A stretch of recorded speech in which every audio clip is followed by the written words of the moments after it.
100 psychological triggers hidden in plain sight to fall asleep to. Have you ever felt nudged without knowing why? A sudden impulse to change direction, an emotion you couldn't name, triggered by a color, a tone, a glance? What if I told you, your mind is not entirely your own? Not in the paranoid sense. No conspiracy here. Just the quiet reality that much of what moves you doesn't announce itself. A scent that brings longing, a word that makes you trust, a pause in conversation that opens your heart or shuts it. These are not random. They are psychological triggers, hidden in plain sight, operating beneath the noise of thought, shaping your behavior while your conscious mind sleeps with eyes wide open. And tonight, we're going to slow down enough to notice them. We'll float through 100 of these invisible threads, each one a whisper from the unseen machinery of your inner world, not to control it, not even to fix it, but simply to witness. So find a comfortable position, loosen your grip on the day, and let your awareness drift, not outward, but inward, toward the gentle architecture of the unseen mind. Let's begin. The invisible switch. There's a soft creak as the door closes behind you. The light inside the room has a certain warmth. A barely noticeable scent hangs in the air. Maybe citrus, maybe dust, maybe something you can't name. You don't know why, but your chest loosens. It's not memory, not quite. It's the trace of one. And it arrives before thought. You pause near the window. You've never been here before, yet something tells your body it has. That's the first clue. The mind doesn't just remember what happened.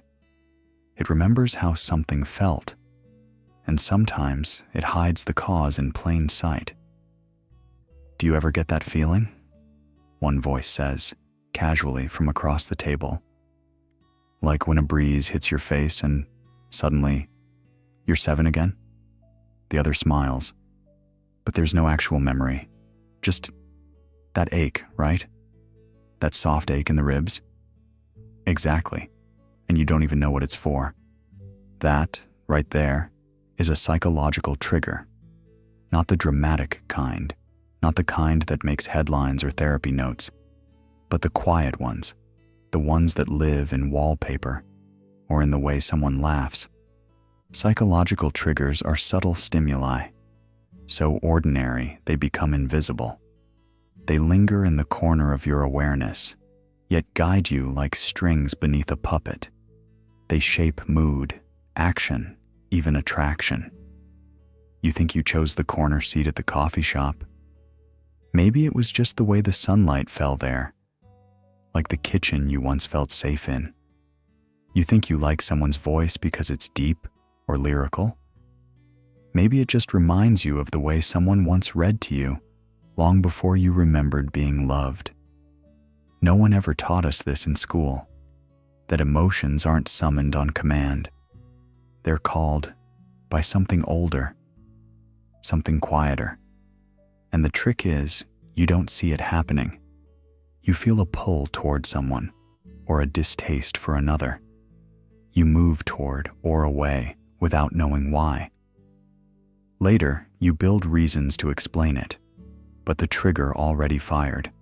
The choice was already made. A woman in line at the store taps her foot a little too fast. You turn away. Not because of her, but because her rhythm sounded like a teacher who once embarrassed you. You didn't even notice. You see how deep it goes? Some triggers are single moments. Some are woven into identity. You grew up being comforted by the smell of mint tea. So now, as an adult, you reach for it, not for the taste, but for the emotion it hides inside. I always light a candle before bed, someone whispers beside you. Why? I don't know. It just makes me feel safe. Maybe someone used to do that for you. Maybe. The mind holds on to things long after the facts have faded. Feelings outlive their stories. And so, we carry them. We carry invisible switches. The world touches them without meaning to. And suddenly, we laugh, or cry, or fall in love, not with a person or a place, but with a feeling we didn't know we missed. You've been reacting to these all your life, and that's not a weakness. That's the brilliance of being human.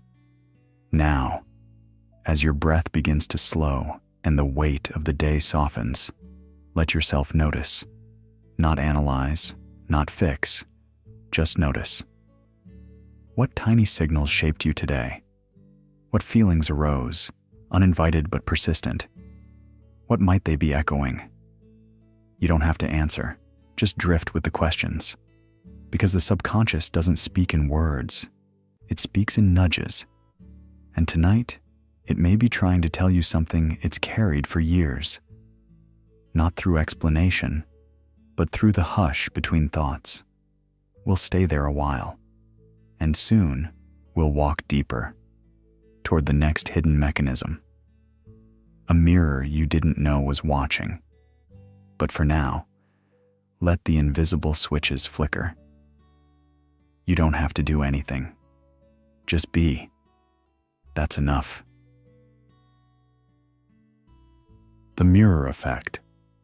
Sometimes, without knowing why, we feel a sudden connection to someone we just met, as if something about them feels familiar.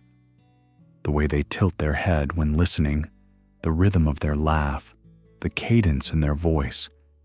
It's almost like watching yourself through a slightly distorted glass. Other times, it's the opposite. You feel a strange tension. Someone grates on you for no obvious reason, and you find yourself retreating inward, irritated or uncomfortable. Not because they are rude, not because they are wrong, but because they remind you of something you thought you had buried. This is the mirror effect, not the kind you find in polished glass, but the kind that reflects through people. Psychology tells us that we're drawn to those who mirror us, who unconsciously echo our body language, tone, even micro-expressions. It feels safe, like home. We trust them faster, but the mirror doesn't always flatter us. Sometimes it shows us parts of ourselves we've spent years avoiding. The insecurity in someone else's defensiveness, the neediness in another's oversharing, the ambition in a friend's bragging that quietly reminds us of our own hunger for validation. And that's where the mirror becomes a paradox. We long for reflection because it affirms our identity, but we also resist it when it threatens the story we've told ourselves. You think you're annoyed by their arrogance, but could it be your own masked insecurity? You think you admire their confidence, but maybe you're longing to permit it in yourself. One night someone asked, "Why do I always fall for people who hurt me?" The answer came softly. Maybe it's because they reflect a part of you that still believes you deserve pain, and every time they appear, they give you another chance to see it and choose differently. Then what do I do with the mirror? The person asked. You stop blaming the reflection, the reply came, and you start meeting it with compassion. When you sit in silence long enough, you start to notice that every interaction carries an echo, a whisper of yourself projected onto the world, trying to come home. Every judgment, a disguised confession. Every attraction, a call to recognize the light you forgot was yours. And so, the next time someone irritates you without reason or inspires you beyond logic, pause. Not to analyze them, but to observe what part of you they are showing back. Because maybe you've never really been talking to anyone else.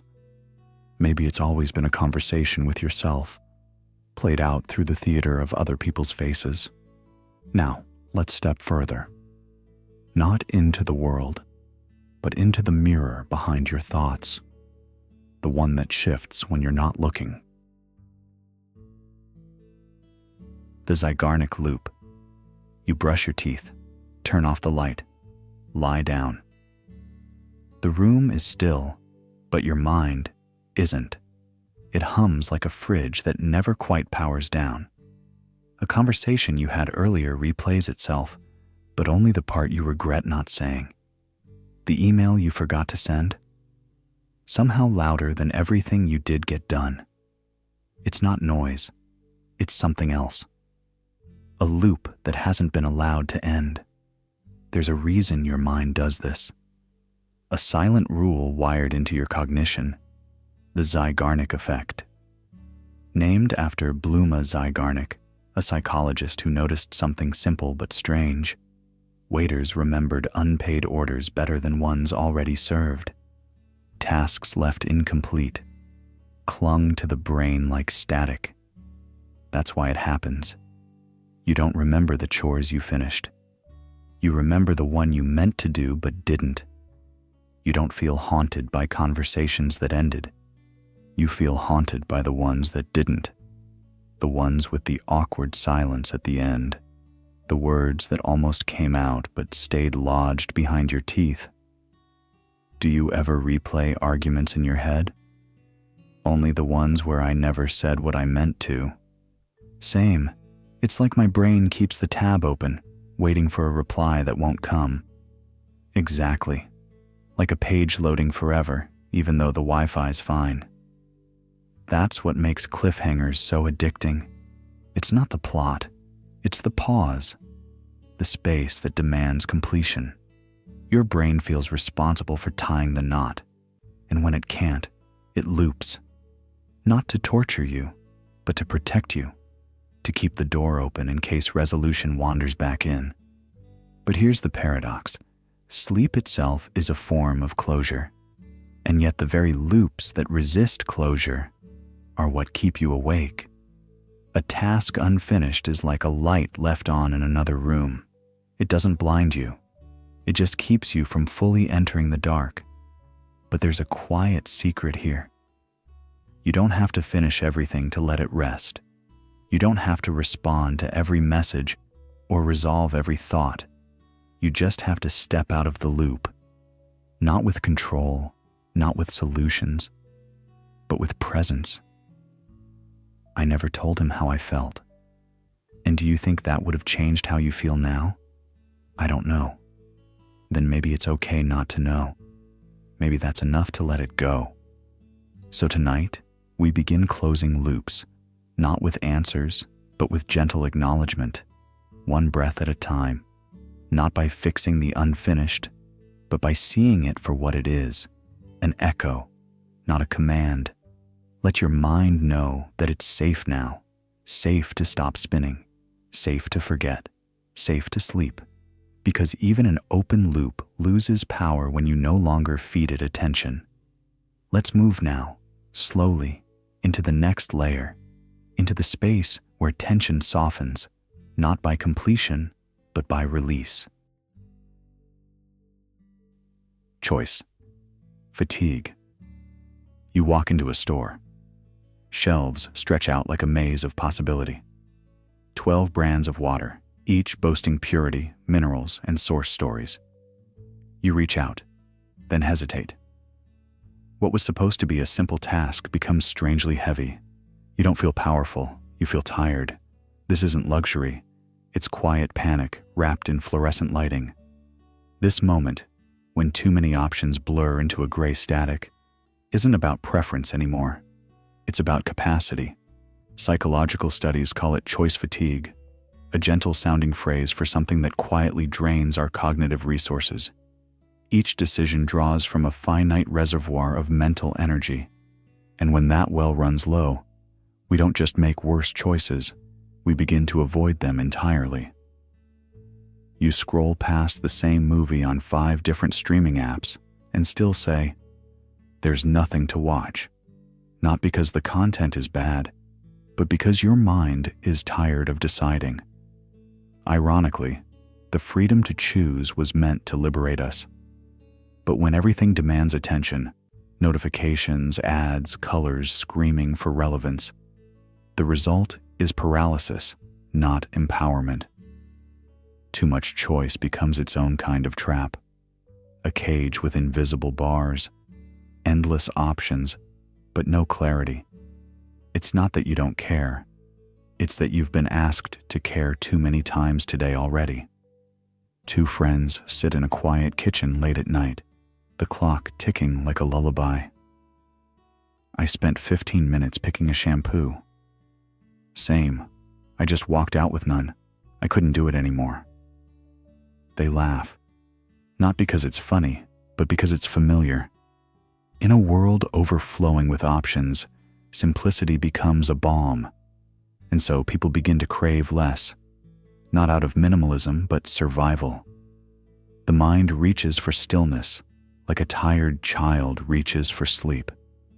When there are fewer decisions to make, space opens up, not just in time, but in the soul. Your attention, no longer scattered across countless micro-decisions, returns to you. It feels like silence, like breath, like freedom of a different kind. And in that space, a question arises. Not what do I want, but what do I truly need? What if fewer triggers, fewer choices, fewer demands on your attention gave you more room to live? Let's soften the noise now, not to mute the world, but to hear yourself more clearly. In the stillness, the next question stirs.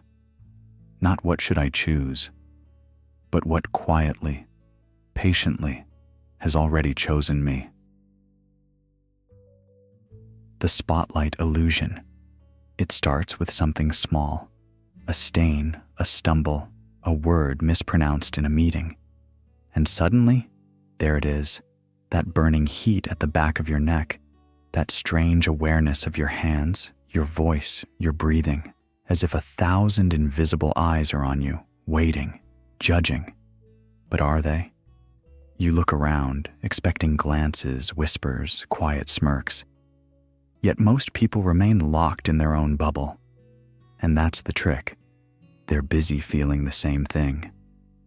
The spotlight effect, our mind's quiet assumption that we are the center of every room we enter, every hallway we cross. A mental stage lit only by ego and fear, where we think we're performing, but no one's really watching. Two co-workers at a coffee shop once had this exchange. Ugh, I just laughed too loud. They probably think I'm obnoxious. The other replied, sipping her drink. Honestly, I didn't notice until you said it. It wasn't indifference. It was reality. The spotlight effect is not arrogance, though it may look like it. It's a survival instinct, clumsily repurposed. In the ancestral past, attention meant danger or opportunity. Being seen mattered. But now, in grocery store aisles or on video calls, our internal spotlight follows us everywhere, overexposing moments no one else remembers. Even our mistakes replay like scenes from a film no one else watched. That awkward handshake, that voice crack, that misstep while entering a room. They seem etched into time, but only in your timeline. In someone else's memory, those moments don't even register. They're background noise in the orchestra of their own self-consciousness. And yet, this illusion has weight. It fuels our anxiety, tempts us into perfectionism, and silences us in rooms where we might have spoken. It whispers that one wrong move will define us, that we are only as good as our latest performance. But what if the stage was never real? What if all this time you were the only one looking, the only one holding the spotlight? And if that's true, what might happen if you turned it off? There's a quiet kind of freedom in realizing no one's paying as much attention as you think. That most people are walking mirrors, concerned with their own reflections. Your stain, your stumble, your silence, they're grains of sand on someone else's beach. One person in line at a bakery leaned over and said to the other, "You've got a little smudge of jam on your cheek." The reply? A laugh and a shrug. Good. Means it was worth it. That's the thing. You can either shrink under the imagined lights, or you can keep living, jam and all. The spotlight isn't evil, it just isn't real. And maybe, just maybe, that realization is a doorway, not to invisibility, but to peace. Let it fade now. Let the stage dim. Let the audience disappear if it was ever there. Because behind the curtain of your thoughts, something softer waits. And if you're ready, we can turn that light around. Not toward you, but toward how you see others. Because sometimes the harshness we feel is just a reflection of how we judge. So let's flip the beam, not to expose, but to understand. And so we continue, gently, from being seen to seeing. The familiar stranger. You see them again. Third seat from the left, same navy coat, eyes fixed just past the window. They never look at you directly, and yet, they're part of your morning. You've never said a word. You don't know their name, what they do, or where they're going. But if they're not there one day, you notice, and your body feels it before your mind does. A small disruption in the rhythm of familiarity. This is the psychological phenomenon known as the familiar stranger. The silent cast of characters in your daily play. The barista who never learns your name. The jogger who crosses paths with you every Tuesday. The elderly woman always feeding pigeons by the bench. Without realizing it, your brain builds soft maps of them. Not quite memories, but something gentler. Emotional outlines, invisible threads that, together, become the background music of your sense of place. You don't need interaction for recognition. Your subconscious processes faces in milliseconds, and over time, it begins to assign a kind of trust, not to who they are, but to what they represent. Normalcy, continuity, belonging. They become anchors. Passive reminders that the world is still spinning, still familiar. And in a society that often feels fragmented, these tiny constants offer something strangely sacred. Hey, do you ever notice that guy on the 7:40 train?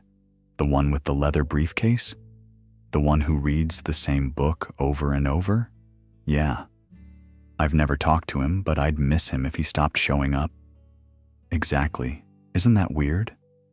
Maybe not. Maybe it means we're more connected than we think. We talk a lot about the people who shape us through relationships, but what about the ones who shape us through routine? The silent familiarity that keeps your nervous system calm. The comfort of repetition in a world that changes too fast. Perhaps some of your deepest sense of community doesn't come from those you know, but from those you simply recognize. And if that's true, then maybe the architecture of our emotional world is built as much by strangers as by loved ones. Maybe your sense of home extends far beyond your apartment walls, stretching into subway stations, sidewalks, storefronts, all woven together by faces you'll never name, but always remember. Let's walk further now, into the quiet spaces between recognition and relationship, into the unspoken rituals, into the triggers we don't touch, but still feel. Priming the mind. You didn't choose that thought. Not exactly. It arrived, soft as breath, on the heels of something you didn't notice. A color, a word, a glance. And suddenly, your steps slowed. Not because you were tired, but because, 3 minutes ago, your eyes caught the word elderly in a news crawl, not meaningfully, just in passing. And yet, your body listened. That's the quiet trick of priming, a psychological nudge that doesn't feel like a push. It's not loud, It doesn't ask permission. It merely places a seed and lets the wind do the rest. Priming is when your brain takes in something, anything, and begins to reshape how you feel, act, or decide. Even when you think you're being rational, even when you're sure you are choosing. In an elevator that smells faintly of citrus, you might feel the urge to stand a little straighter, speak a little clearer. You won't know it's because citrus is often linked to cleanliness. In a room painted red, your pulse might rise just a touch. Red often heightens alertness, sharpens competition. It's why fast food logos scream in warm tones, why spa brochures wrap themselves in blue. You might think you're simply reacting to the moment, but you're reacting to moments stacked before it. A quiet conversation between two coworkers at a cafe. Why do I always feel calmer when I come here? I read they pump in vanilla and lavender through the vents. Seriously? Yeah, one's nostalgic, the other signals relaxation. It's all subtle, but it works. I always thought it was the comfy chairs. Maybe, but even the chairs are chosen for a reason. Priming doesn't shout, it whispers. It's the reason that hospital walls aren't painted in loud colors, the reason your favorite teacher wrote your name at the top of every test. It's the moment a cashier smiles and you feel just a little more generous. These are not commands, they're invitations. And the most fascinating part? You accept them without knowing you've been asked. So, what happens when you realize how many decisions are nudged before they're made? What does freedom mean in a world where even our moods can be preloaded by tone, scent, temperature? But this isn't a call to resist. It's not a warning. It's a mirror held up gently. A reminder that your mind is a garden open to the winds. And now that you know, maybe you'll place your own breadcrumbs. Maybe you'll prime yourself with softness, with kindness, with thoughts you choose to invite in. Next, let's walk into the architecture of suggestion. The invisible scaffolding beneath so many choices. The signs you passed, the songs you heard, the breadcrumbs you didn't know you followed. You're already closer than you think. Temporal illusion. So much happened, and yet it feels like nothing at all. That's what she said, stirring her tea, staring blankly into the swirl of steam. He looked up from his phone, nodded slowly. It's weird, right? Last week flew by, but today? It's like every hour is stuck. This is not just conversation. It's a quiet confession of something deeper. Time doesn't pass the way we think it does. You've noticed it too. Vacations vanish in a blink. That one childhood summer, though, it seemed to last a lifetime. Mondays crawl, Friday nights vanish. But the clock itself never changes. What changes is you. Psychologists call this a temporal illusion. Time, as we feel it, bends. It stretches with novelty, like a new city, a first kiss, or a moment of awe. It contracts with repetition. Emails, errands, morning commutes. Emotion can speed it up or slow it down. Joy makes it fly. Pain makes it drip. So the question isn't how much time we have, but how deeply we're living it. You might remember childhood as slower not because the days were longer, but because the world was new. A cardboard box was a spaceship. A rainy afternoon, a universe. Everything required attention. Every second had flavor. But adulthood trains us to automate, to predict, to check off boxes. And in doing so, we compress time. Days become copies. Memories blur. You find yourself saying, wait, was that last week? Or last month? That's the temporal illusion, the silent collapse of presence. And here's the paradox. It's not time that you're losing. It's texture, depth, awareness. The minutes are still there, but without novelty, they slip through unnoticed. That's why years can vanish in hindsight, even if you were there for every hour. So maybe it's not enough to track time. You have to feel it. Stretch it out with attention. Slow it down by noticing. Look longer at the sunset. Ask a deeper question. Walk a different path home. Break the script. Let life surprise you again. Because if memory is just the echo of attention, then maybe we should listen more closely to the silence between seconds. I guess, she said, setting the cup down. Maybe time isn't something we keep. Maybe it's something we catch when we're paying attention. He smiled. Then maybe we slow down right here. Let's stay in this moment just a little longer before we move on to the next unseen rhythm. The Ladder of Inference. There are moments that slip past words, just a pause in a conversation, an upward flick of someone's eyebrow, the way their voice rises at the end of a sentence. And before you know it, a story blooms in your mind, not planted by them, planted by you. Someone turns their head quickly when you speak. You feel dismissed. A friend forgets to text back. You feel replaced. A coworker stays silent in a meeting. You feel judged. But the truth? You may have only seen a gesture and filled in the rest, like a painter who finishes the portrait before the subject has even arrived. This is the ladder of inference. It's a mental reflex so fast, so automatic, that we rarely notice we've climbed it. It begins with something raw, a tone, a look, an unfinished phrase.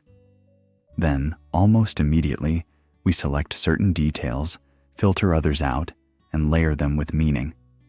We make assumptions. We stack those assumptions into beliefs. Then we act from those beliefs, often without questioning a single rung beneath us. Two friends on a train home from work. One says, "She didn't say hi to me today." The other asks, "Did you say hi to her?" A pause, a shift. "No. I was waiting for her to go first." That's it. The climb has already begun. One skipped greeting becomes a silent war. An imagined slight becomes the weight of distance.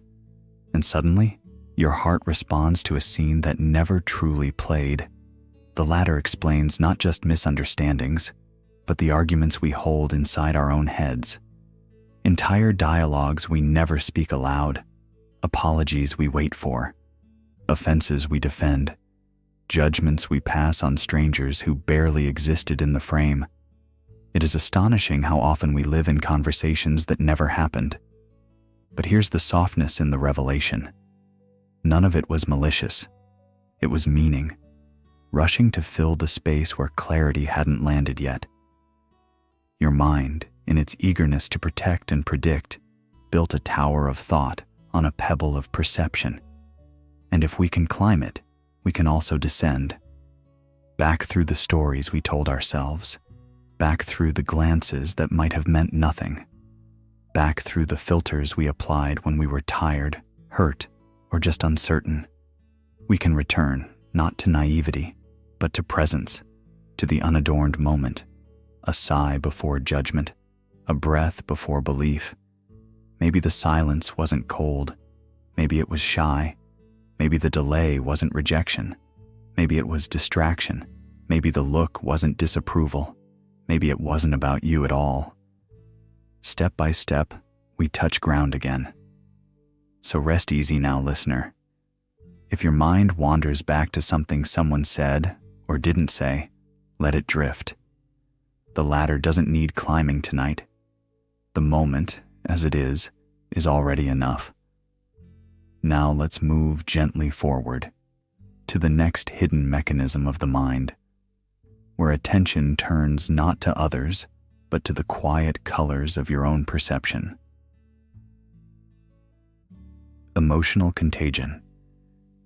There's something quiet that passes between people, something you don't hear, but you feel. A glance, a sigh, a subtle slouch in someone's shoulders, and suddenly, your mood shifts without a single thought exchanged. You weren't sad 5 seconds ago, but now there's a weight behind your eyes, or maybe it's laughter, rising in you because someone else smiled wide enough to make the corners of your own lips move. This is emotional contagion, not metaphor, not imagination. It's your nervous system mirroring the emotional state of those around you. Your body listening to the room long before your mind catches on. You absorb energy the way your skin absorbs sunlight, quietly, completely, without asking. Two friends sit on a late train. One stares out the window, lost in thought. "You okay?" The other asks gently. "Yeah, I think so." The first replies, unsure. "Just tired, maybe." "Or maybe I'm the one who's off," the second says. "But I can't tell if I'm feeling sad, or if I'm just echoing you." And in that moment, they both realize emotion doesn't always originate from within. Sometimes we wear the weather of others like a coat we didn't mean to put on. Psychologists say the brain has mirror neurons, cells that fire not only when you feel something, but when you see someone else feeling it. When someone yawns, your body receives it as an invitation. When someone cries, your own breath slows down.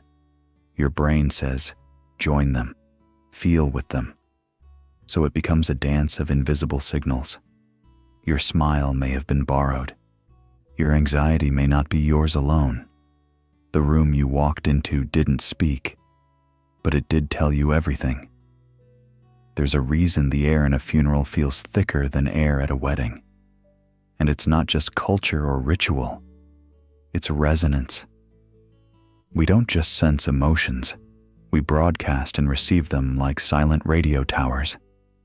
In a world of noise, maybe the most dangerous thing isn't what's said, but what's silently felt.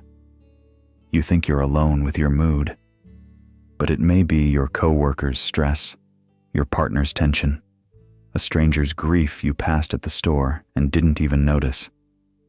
So tonight, ask yourself gently, with no urgency or judgment, is this weight mine? Or did I pick it up along the way, without knowing? Let's loosen the grip of what isn't ours. Let's return softly to the silence that belongs only to us, and in that quiet, let the next segment whisper its way in. The mask that remembers. You smile differently when you talk to your boss. You pause longer between words when speaking to someone older. You laugh louder around your childhood friends than you do at a dinner party. And maybe you've never noticed, but your posture shifts slightly when you're with someone you admire. That quiet transformation is not deception. It's survival. It's connection. It's the subtle shape-shifting we all do to find harmony in different rooms. Psychology has a name for it, the persona, the mask we wear not to hide who we are, but to be who is needed in each moment. It isn't fake, it's functional, adaptive. But over time, when a mask fits well and is worn long enough, the skin underneath begins to shape to it. There's a memory stored in every role, in the tilt of your chin during meetings, in the softness of your voice when you say, "I'm fine," but mean, "Please ask again." These habits become familiar, then automatic. Eventually, even when no one's watching, the role remains.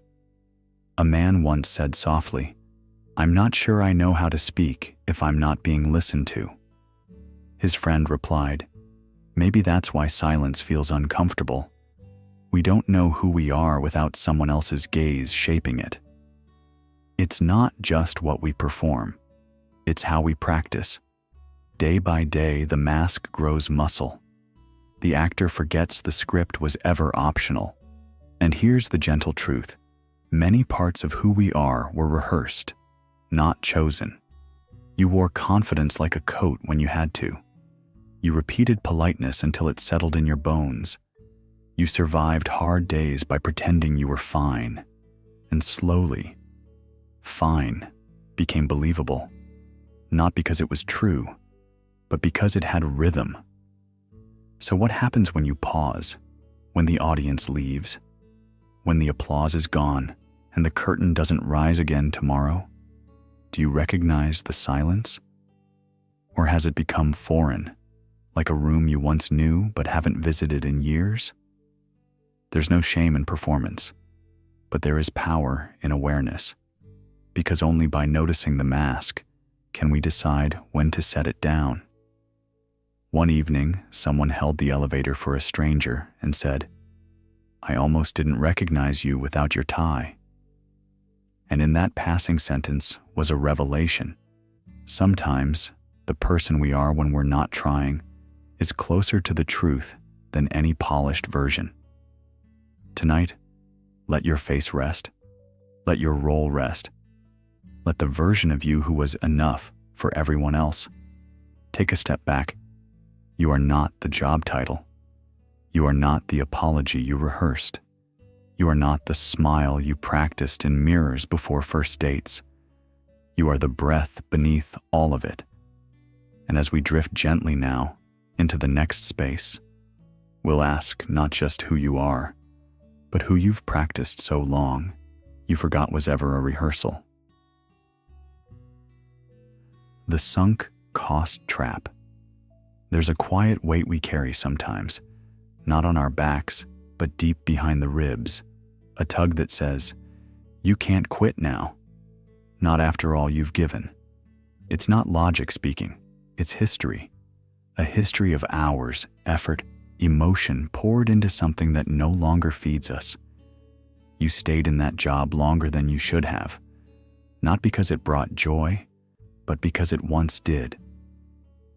You held on to that relationship past its warmth, clinging to memories more than moments. You kept the subscription, the promise, the plan, because you already paid. And so you continue, not out of hope, but habit. This is the sunk cost fallacy, a quiet psychological trap that doesn't ask for new evidence. It only whispers old investments. It tricks the mind into thinking that turning around is a waste, even when forward leads nowhere. And so we walk further into the forest, not because there's a path, but because we're ashamed to walk back. At a dimly lit kitchen table, two friends talk softly over tea. "Why are you still doing it if it makes you miserable?" one asks. The other shrugs, eyes lowered. "Because I've already spent 5 years on it. If I leave now, it's like none of it mattered." "But what if staying means wasting even more?" Silence. Then a breath. "I never thought of it like that." It's easy to confuse endurance with purpose. But endurance, when misdirected, becomes a cage. What we often forget is that life is forward moving. We're not bound to our past efforts. Every hour spent doesn't demand another hour. The cost has already been paid. What matters now is the value of what's left. To release yourself from this fallacy is not weakness. It's intelligence. It's the wisdom of pruning the dead branch to let the living ones breathe. It's the courage of saying, "I gave it my best, and now I give myself permission to stop." Letting go doesn't erase the journey. It honors it by choosing not to let the past keep writing chapters that no longer serve the story. So tonight, as your thoughts begin to quiet, ask gently, what have I been carrying only because I already carried it this far? And what would it feel like to set it down? Let's move onward, lighter now. The illusion of transparency. You think they can tell, the tremble in your voice, the weight behind your eyes. You think it leaks out of you, this quiet ache, this flicker of doubt. But to them, you seem composed, confident even. And then you look at someone else. Maybe it's the cashier who smiles too quickly, or the coworker who says, "All good," with a tone that doesn't match their eyes. And you nod, believing it. You don't question the performance, because it looks clean and rehearsed and familiar. This is the illusion of transparency, the mind's strange conviction that others can see what we're feeling, even when they can't, and worse, that we can see into them too, when we almost never do. Do you think she's mad at me? No, she just looked tired, or maybe distracted. But I apologized. Shouldn't she say something? Maybe she thinks you already know. That's the loop we get stuck in. Two people circling their own internal weather, expecting the other to understand the storm without ever saying there's rain. Psychologists call it a cognitive bias. We overestimate the visibility of our own emotions. It's why public speaking feels terrifying, because we think everyone can see our nerves. It's why embarrassment burns so deeply. We assume our shame is glowing like neon, but often no one notices. Or if they do, they misread it entirely, and it works the other way around. That friend who ghosted you? Maybe they weren't angry. Maybe they were grieving, exhausted, overwhelmed. That colleague who snapped? It could have been about their child's fever, not your typo. But we rarely ask. We guess. And when we guess, we usually guess wrong.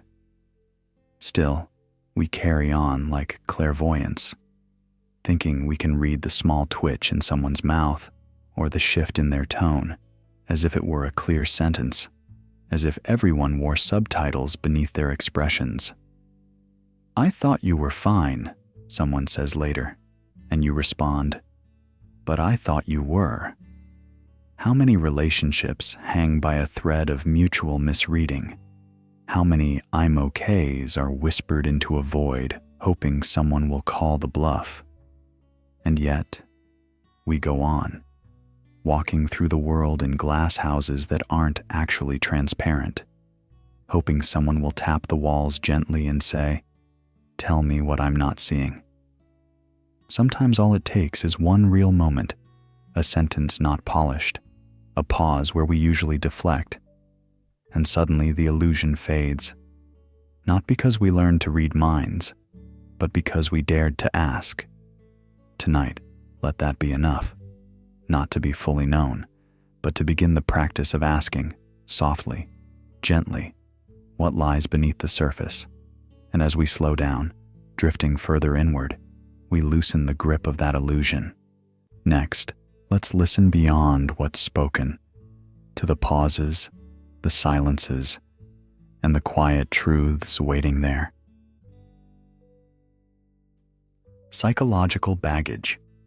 There's something quiet about entering a new space. The way the light falls differently. The silence before sound has memory. But even in this freshness, we carry with us the invisible weight of every room we've ever left behind. You sit on a new chair, meet a new person, start a new job, and yet, inside, the echoes of old fears and former patterns trail behind like shadows that don't obey the light. Psychological baggage is not loud. It doesn't scream. It hums beneath the surface, altering the tone of your laughter, tightening the pause before trust, staining joy with hesitation. These are not flaws. They are protections built from past moments. A harsh word from years ago might still tighten your chest when someone speaks in a similar tone. A silence once associated with rejection can now feel threatening, even when it isn't. You don't remember why you flinch, only that you do. Why do I overthink every time someone doesn't reply right away? Maybe because someone once ghosted you when it mattered most. Why do I feel defensive, even when no one's attacking? Maybe because once, being quiet got you hurt. Psychological residue is the mind's way of leaving fingerprints on its own lens, not to dirty the view, but to try to protect you. The problem isn't the memory. It's when memory becomes the only map you use. When every street looks like the one you got lost on. When every face reminds you of the one that let you down. And when safety is mistrusted simply because you've never known it without conditions. Two friends talk softly on a late-night walk. Why do you always expect the worst? Because once, expecting the best broke me. That honesty doesn't need fixing, it needs holding. It needs air and rest and recognition that not every room is haunted, not every silence is a storm. So tonight, let this moment be a kind of unburdening. Let the walls be clean, the floor soft. The breath you take right now isn't attached to anything old. The people who wronged you are not here. The mistakes, the regrets, they aren't sitting in this room unless you invite them. You are allowed to start again, even if your past still lingers. You are allowed to feel safe, even if you've forgotten how. Let's unpack slowly, gently. The room you're in now is not the one you left. The bystander's silence. You were there, so were they. You saw it just like they did, but no one moved. And that stillness wasn't from cold indifference. It was something quieter, a glance around, a breath held, a silent agreement. Someone else will do something, surely. The bystander effect doesn't scream, it whispers. It settles in moments when presence becomes a substitute for participation. The more people around, the less any one of them feels the weight of responsibility. It's not that you didn't care. It's that you assumed someone else cared more. In a dimly lit hallway, a woman drops her papers. A soft rustle. A few footsteps pause, then resume. She kneels, gathering them one by one. A man adjusts his tie. Another looks at the ceiling. A third checks his phone. No one's unkind. No one helps. Not because they're bad, but because they're many. Late at night, two friends lie in separate beds across a small room. She looked like she needed help, one says softly. Yeah, but there were already people around. So you didn't? A pause. Number I thought they would. Another pause. Yeah, I did too. That's the paradox. The more eyes, the fewer hands. The more witnesses, the less anyone feels like the witness. And so, emergencies go unattended, not from cruelty, but diffusion, an unspoken trade-off between presence and action. But it doesn't stop at emergencies. This effect seeps into daily life like water through old brick. When a friend's tone shifts, but you stay silent. When a colleague's smile no longer reaches their eyes, but you think, maybe someone closer to them will ask. When you see something wrong, but the air is thick with watchful quiet. We defer, not out of malice, but out of habit. A learned safety in inaction, because to act is to make a scene, to speak is to stand out, and silence, at least, never calls attention to itself. But silence has weight. It gathers. It presses down.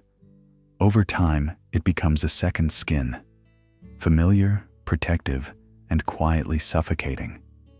We convince ourselves that empathy lives in our hearts, even as we withhold it from our hands. Yet, here's the soft pivot. Responsibility isn't about being the only one. It's about being the first, not louder, just sooner. A small motion, a small question, a small reaching out, a signal to others that permission has been granted. It's okay to care here. And maybe, in the gentle dark of this moment, we can ask, where else have we been waiting for someone else to step in? When all along, the silence was waiting for us? Stay with that, not as guilt, as guidance. Breathe in. Feel the weight loosen. The hush after a truth lands softly. And as we drift onward, let's turn inward again. Where else in your life have you mistaken stillness for peace? Confirmation echoes. You ask a question, but the answer feels strangely familiar. Not because it's true, but because it agrees. In that quiet space between curiosity and conviction, something subtle happens. The mind bends reality to protect what it already holds dear, not out of malice, not even out of stubbornness, just a gentle, almost invisible tilt toward comfort. This is confirmation bias, not a flaw, but a feature of the brain's design, a shortcut. The mind prefers coherence over conflict, harmony over friction, so it seeks out data, voices, and evidence that echo what it already believes. Like a mirror hall of ideas, each new thought seems to confirm the last, not because the world is aligned, but because your lens is. Two people can read the same article and walk away with opposite conclusions, not because the words changed, but because each mind selected which parts to spotlight, which parts to dim. That's the illusion. We think we're discovering truth, but often we're just reaffirming what we've already decided. "I don't get it," she says one night, resting her head on her hand. "Why do I keep ending up on websites that say exactly what I already think?" He smiles. Because it feels good, like someone saying, "You're right," without ever having to say it. But doesn't that mean I'm not really learning? Just reinforcing? Maybe. Or maybe it means learning starts when something finally disagrees, and you listen. In a world curated by algorithms, preferences, and personalization, we're not just shown what's relevant, we're shown what's agreeable. The danger is subtle. When every echo sounds like agreement, we start mistaking familiarity for truth. But truth is often uncomfortable. It resists the mold. It doesn't echo. It interrupts. So tonight, let's pause the pattern. Let's stop scrolling for agreement and sit with disagreement. Not to change our minds immediately, but to stretch them, to hear something that doesn't bounce back in our own voice. Because in the silence after the echo fades, that's where real thought begins. And now, let's drift forward into quieter thoughts, ones that don't need to be right, just honest. Projected meaning. There's a painting on the wall, swirls of blue, a streak of red, no recognizable shape, but something stirs inside you. Maybe it reminds you of someone you've lost, or a memory that was never quite whole. You don't know why, but it means something. And yet, did the artist mean for it to? The mind doesn't wait for permission to assign meaning. It creates it endlessly, even from silence. You see a face in the folds of a curtain, a message in a song you've heard 100 times before. You read between the lines, sometimes because there's something there, and sometimes because you need there to be. Two friends sit in the corner of a quiet cafe. One tilts their head slightly and says, "Did you notice how she looked at me before leaving?" The other shrugs, stirring their tea. Maybe, or maybe she was just checking the time. That's the paradox. We live among impressions we create, yet forget we're the artist.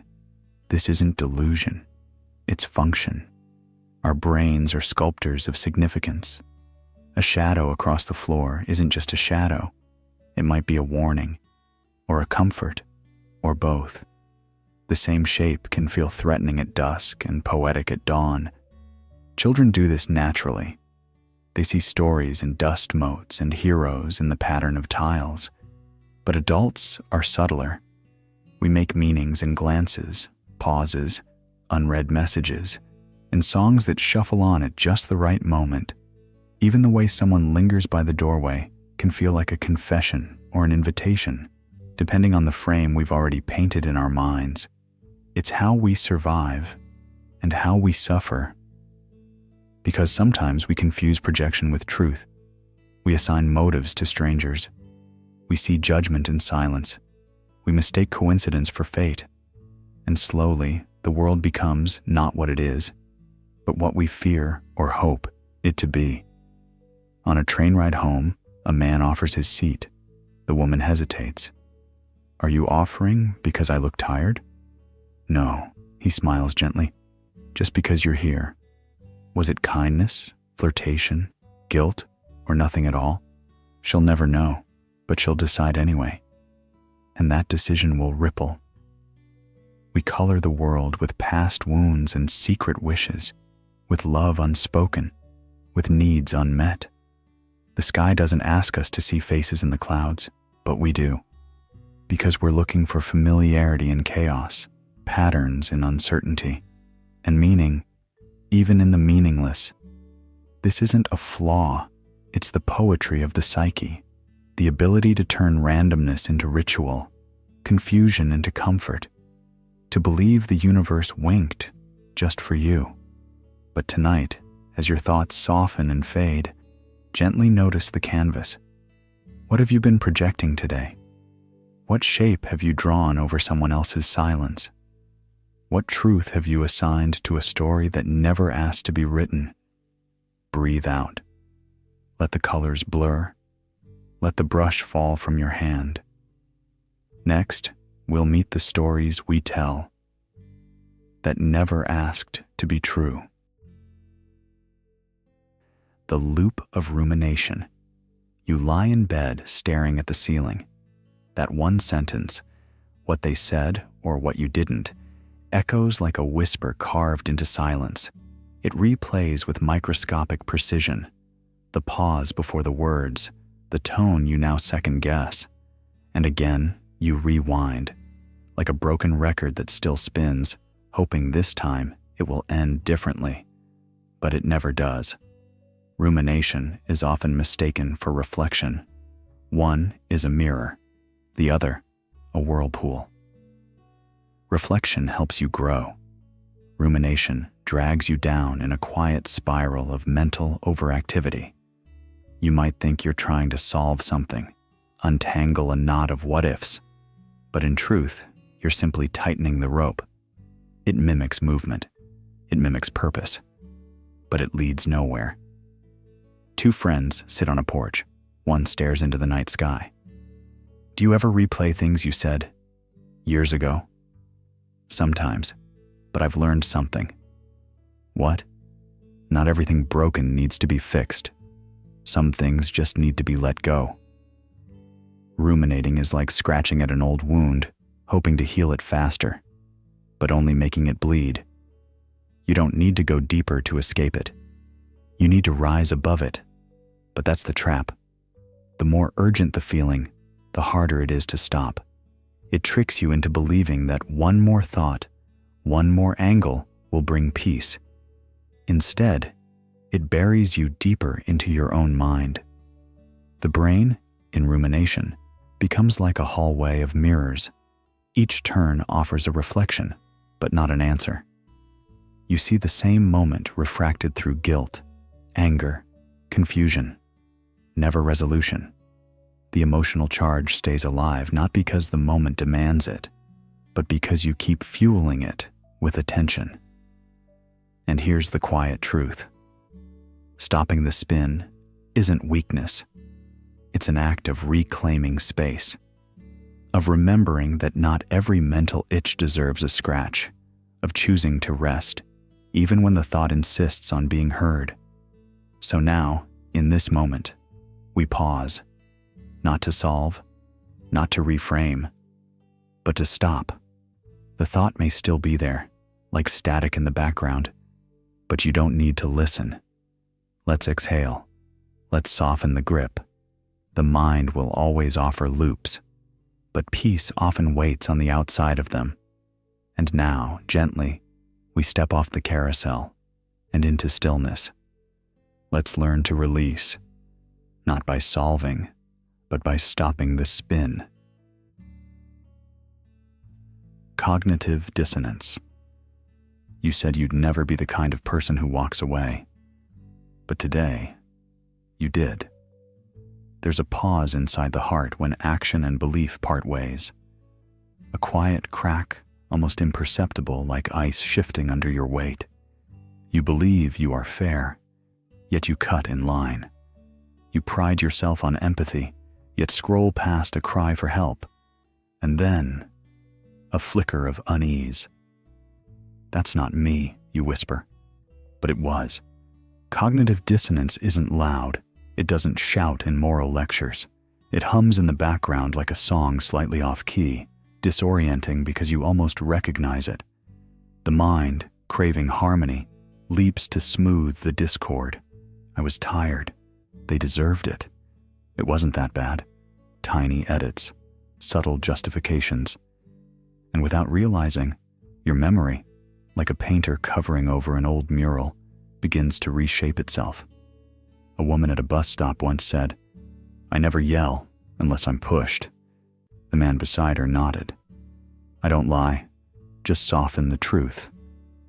We all carry these silent negotiations. They help us sleep, but they also shape the people we become.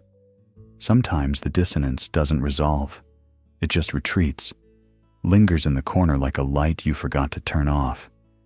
And when the room goes quiet, truly quiet, it returns, not to punish, but to speak. Because at its core, dissonance isn't judgment, it's conversation, a whisper between your intention and your reality, asking, "Are we still who we said we are?" That question lives in the smallest moments. When you cancel a plan with a friend and call it self-care. When you keep a compliment to yourself and call it modesty. When you give yourself a pass, but not others. The mind doesn't record facts, it records comfort. There's a beauty in that, and a danger, because we protect our image of who we are, even from ourselves. Over time, those small adjustments don't just cover the cracks, they redraw the map. What was once a North Star becomes a well-lit detour. So what do you do with that tension? You don't wrestle it. You don't deny it. You let it breathe. Like the woman who paused at a store exit, receipt in hand, after realizing she hadn't paid for the chocolate she opened mid-aisle. "It's just one," her friend said, but she turned back anyway. "It's not about the bar," she murmured. "It's about the mirror." Cognitive dissonance is the mirror, and sometimes the truest thing you can do is look without flinching. Let this moment be still. Let it stretch. And if your breath deepens, if your eyelids drift, that's okay too. The self you're becoming doesn't need to win this argument, just to listen, for once, without needing to justify. Because the next idea that surfaces might not be a defense. It might be an opening. Anchoring the mind. It's strange how quickly something starts to feel right. A number, an expectation, a story. You walk into a store and a price tag whispers a first impression. That initial whisper doesn't just linger, it shapes how everything else sounds afterward. The $500 sweater is never meant to be bought. It's a decoy that quietly reshapes your sense of value. So when the $150 version appears, it doesn't feel expensive. It feels reasonable. Maybe even like a deal. But nothing changed, except your starting point. This is the anchoring effect. A subtle, almost invisible psychological bias that causes us to rely too heavily on the first piece of information we receive. Whether it's a number, a belief, or a visual cue, it locks itself into the mind like a silent lighthouse, and every judgment after that point drifts around it. It's not that we trust it blindly. It's that we can't help but refer back to it, consciously or not. So, are we all just easy to manipulate? One voice wonders in a quiet conversation. Maybe not manipulated, the other replies. Just primed. And that's the heart of it. Anchoring isn't just about sales or marketing. It affects the stories we tell ourselves, the people we trust, the way we estimate our worth. If you grew up being told you're average, then excellence may always feel like a surprise. If your first love was cruel, kindness might feel suspicious. The first impression becomes a silent benchmark, reliable or not. It's as if the mind is a ship, and the first anchor dropped, no matter how rusty or misplaced, defines the waters you think you're in. And once it's set, you navigate around it, thinking you're free. But you're tethered. In relationships, negotiations, even memories, we don't just judge the moment. We judge it in comparison to what came first. A $150 sweater, a second chance, a compliment after years of silence. They all carry different weight, depending on the anchor that preceded them. So what happens when we notice the anchor? Do we pull it up? Or learn to drift without it? The moment we question the first signal is the moment we glimpse truth beneath the distortion. Before comparison, before context, before influence, a thought, a feeling, a moment, standing on its own. Let's pause here. Not to judge, not to adjust, but to remember.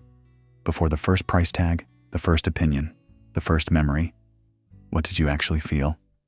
Let's step into the next space with that clean slate, with the quiet curiosity of a mind finally free from its first weight. The map is not the territory. You look at the map, it's clean, smooth lines, marked paths, names for everything. It offers comfort, an illusion of control. You trace your finger down a street you've never walked, and yet feel as though you've known it. But then you step outside. The sidewalk tilts unevenly.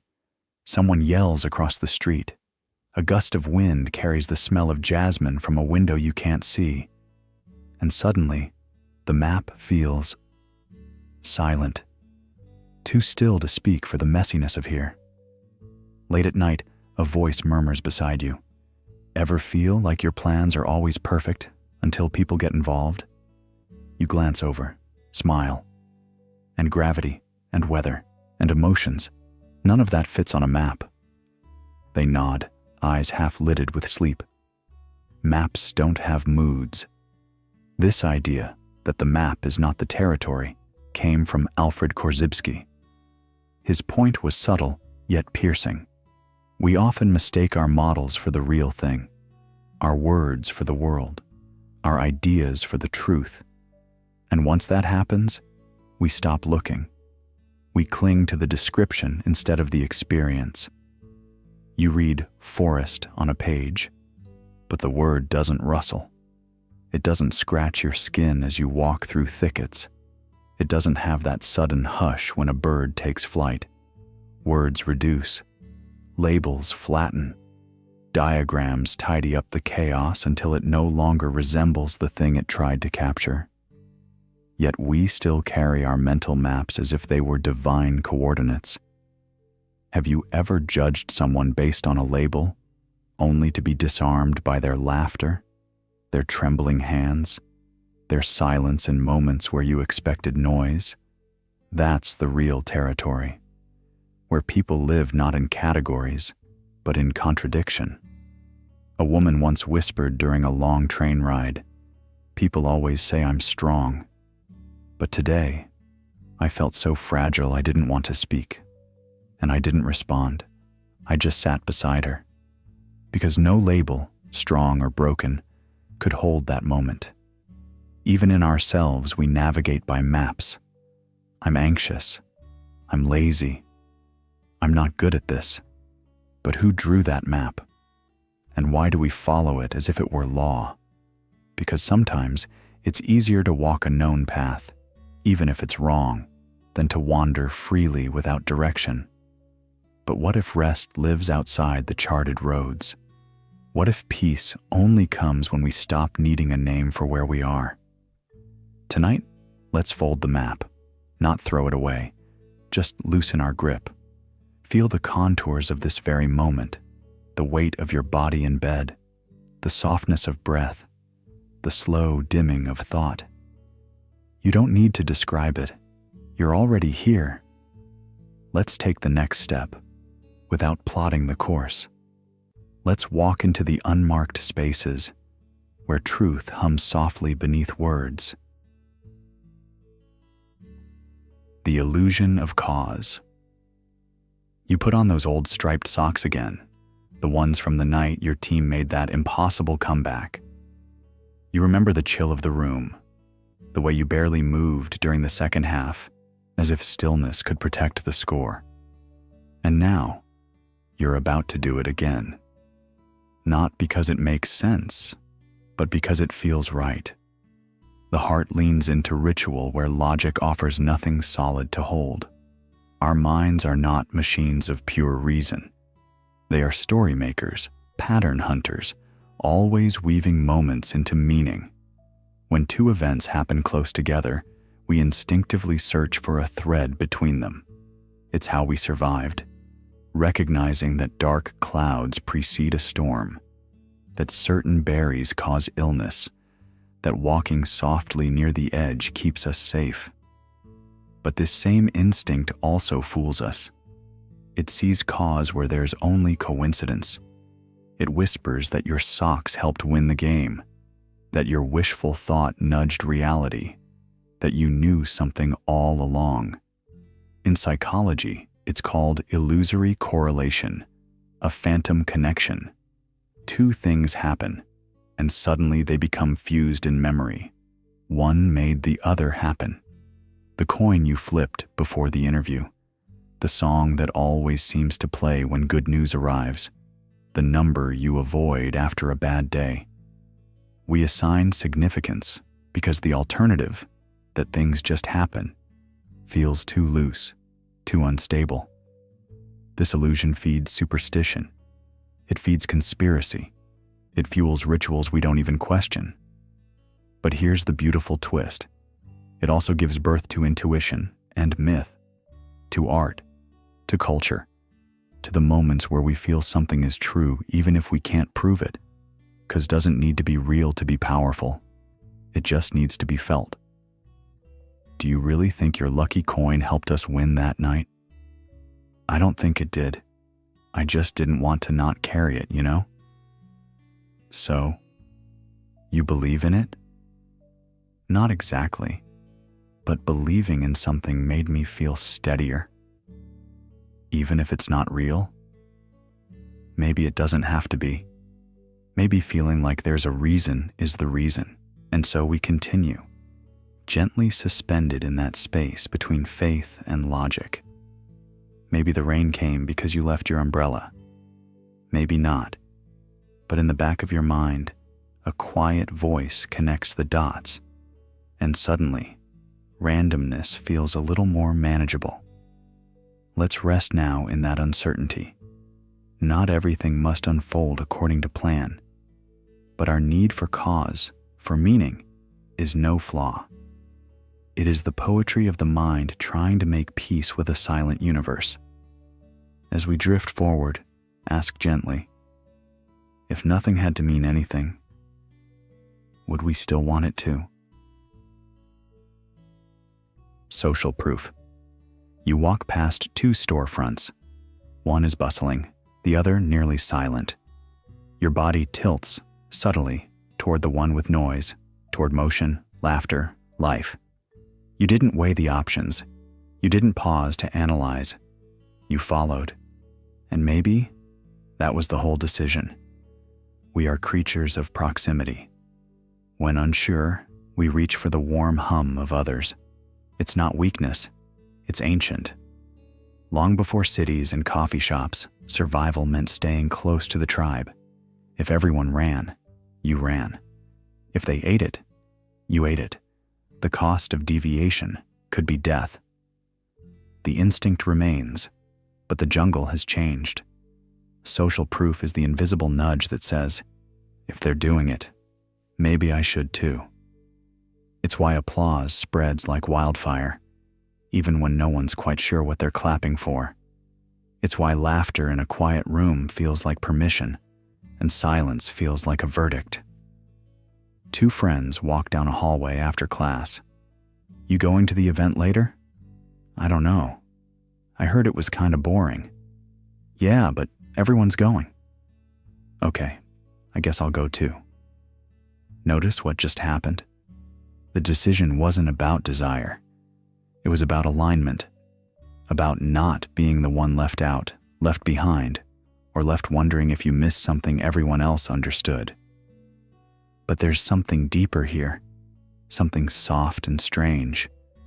We don't just follow crowds for safety. We sometimes equate their numbers with truth. If enough people believe something, part of us begins to feel that it must be right. That consensus is clarity. That repetition is reason. Yet the voice of truth is often quiet. It doesn't shout. It whispers. And sometimes it stands alone in a crowded room. You once heard a stranger speak a difficult truth at a family dinner. Everyone smiled tightly, changed the subject, filled their glasses. But you remembered what they said for days afterward. Not because it was popular, but because it was real. That's the paradox of social proof. The more visible something is, the easier it becomes to mimic. But truth doesn't always want to be seen. Sometimes it waits quietly. Behind the door, no one opens. So as you drift deeper into rest, ask yourself, not with judgment, but with gentle curiosity, what choices have you made simply because others made them first? And what would your life look like if you listened less to echoes and more to your own quiet knowing? Sleep finds us in moments like these, when we loosen the grip of imitation, when we remember that comfort isn't always in numbers. Sometimes it's in the rare stillness of standing apart.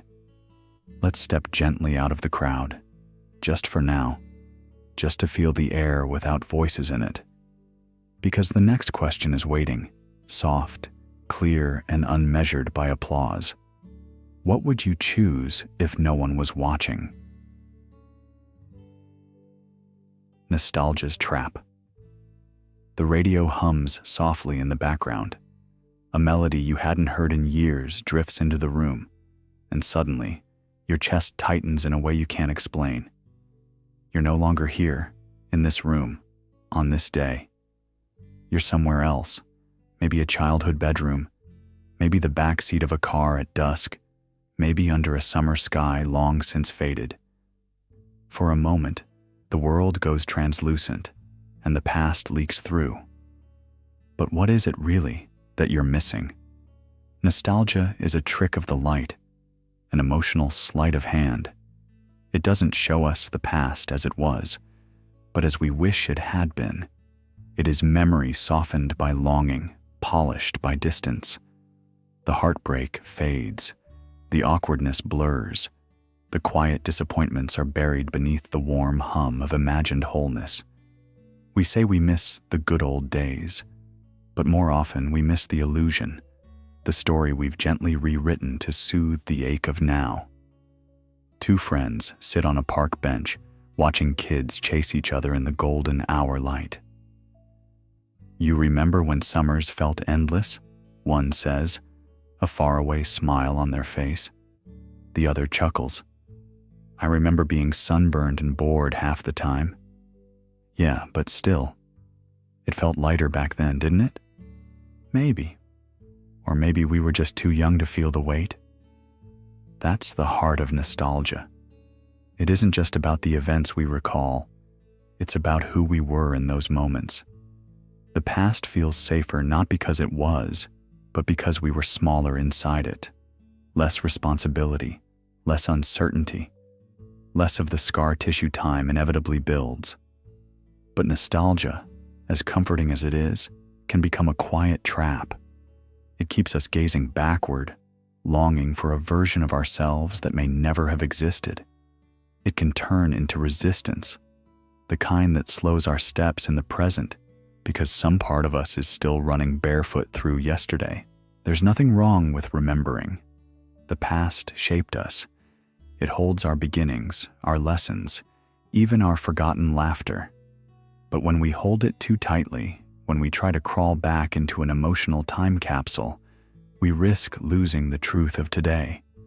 So tonight, as that old song plays again and your heart stirs with longing, don't rush to relive the memory. Just sit with it.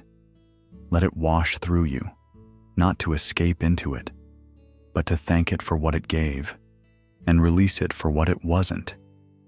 And as the music fades, we turn softly forward again, toward the next thought, toward the next quiet pull in the mind. Where does that lead? Let's follow gently.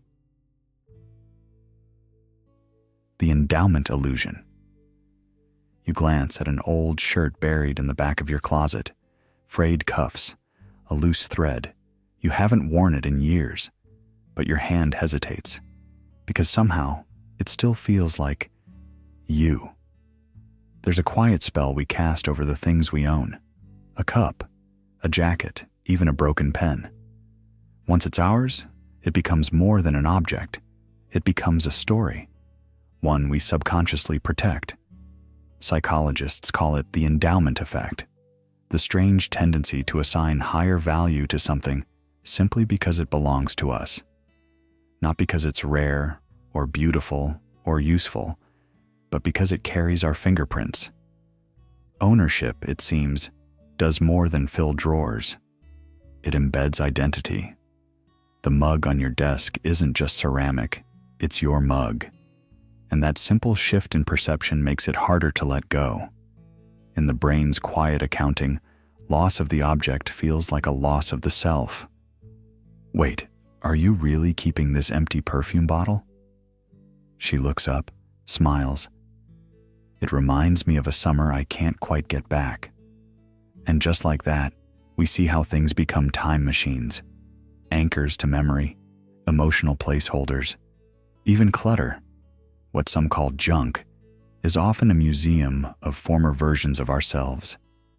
That's why letting go can feel so strange, not painful like heartbreak, but tender, like slowly erasing your handwriting from a wall, not because the object held power, but because it held you, a version of you you're afraid to forget. But here's the paradox. What we hold on to can also hold us. You think you're preserving the past. Sometimes you're just pausing the present. Why's this drawer so full? I don't know. I guess every time I tried to clean it, I found reasons not to. The reasons aren't always logical. They're warm, emotional, illogical in the gentlest way. That ticket stub from a movie you saw alone. The key that doesn't open anything anymore. They aren't practical, but they whisper, you were here. You mattered. Still, maybe the goal isn't to throw everything away.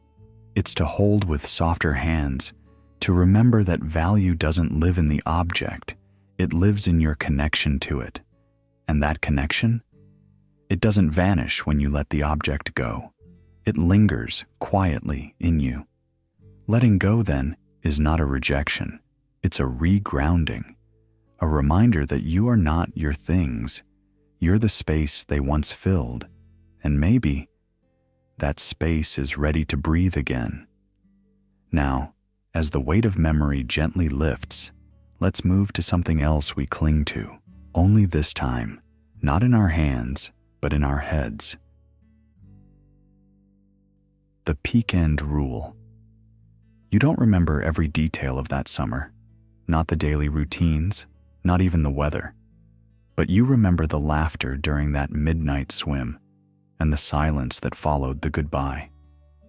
That's how the mind holds on to experience, not as a timeline, but as a highlight reel. The peak end rule is our brain's way of compressing time. We don't judge the totality of an event, but the two sharpest points, the emotional peak and the closing note.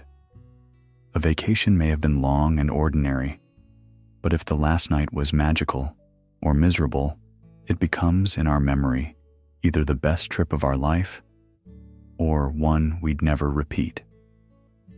A woman once said, "My labor was worth it because I remember the joy when they placed him in my arms, not the hours of pain before." That's the rule at work. Or think of a breakup, years of subtle erosion, overlooked.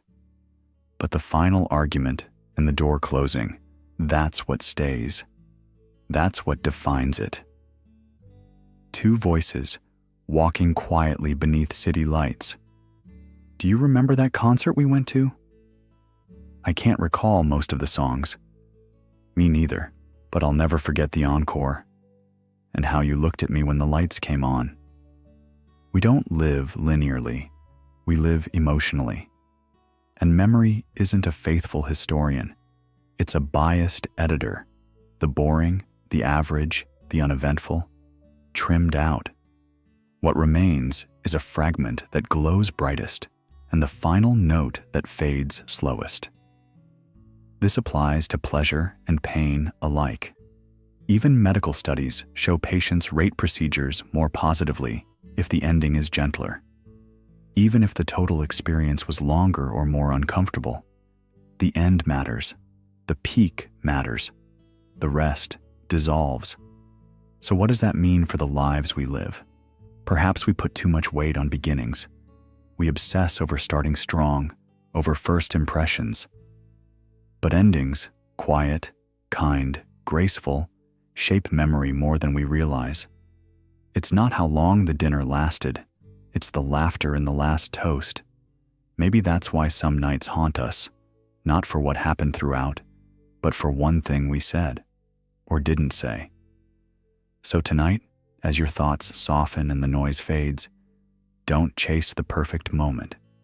Let this one, calm, slow, unremarkable, be the breath that ends the day gently, because you may not remember this whole journey through the mind.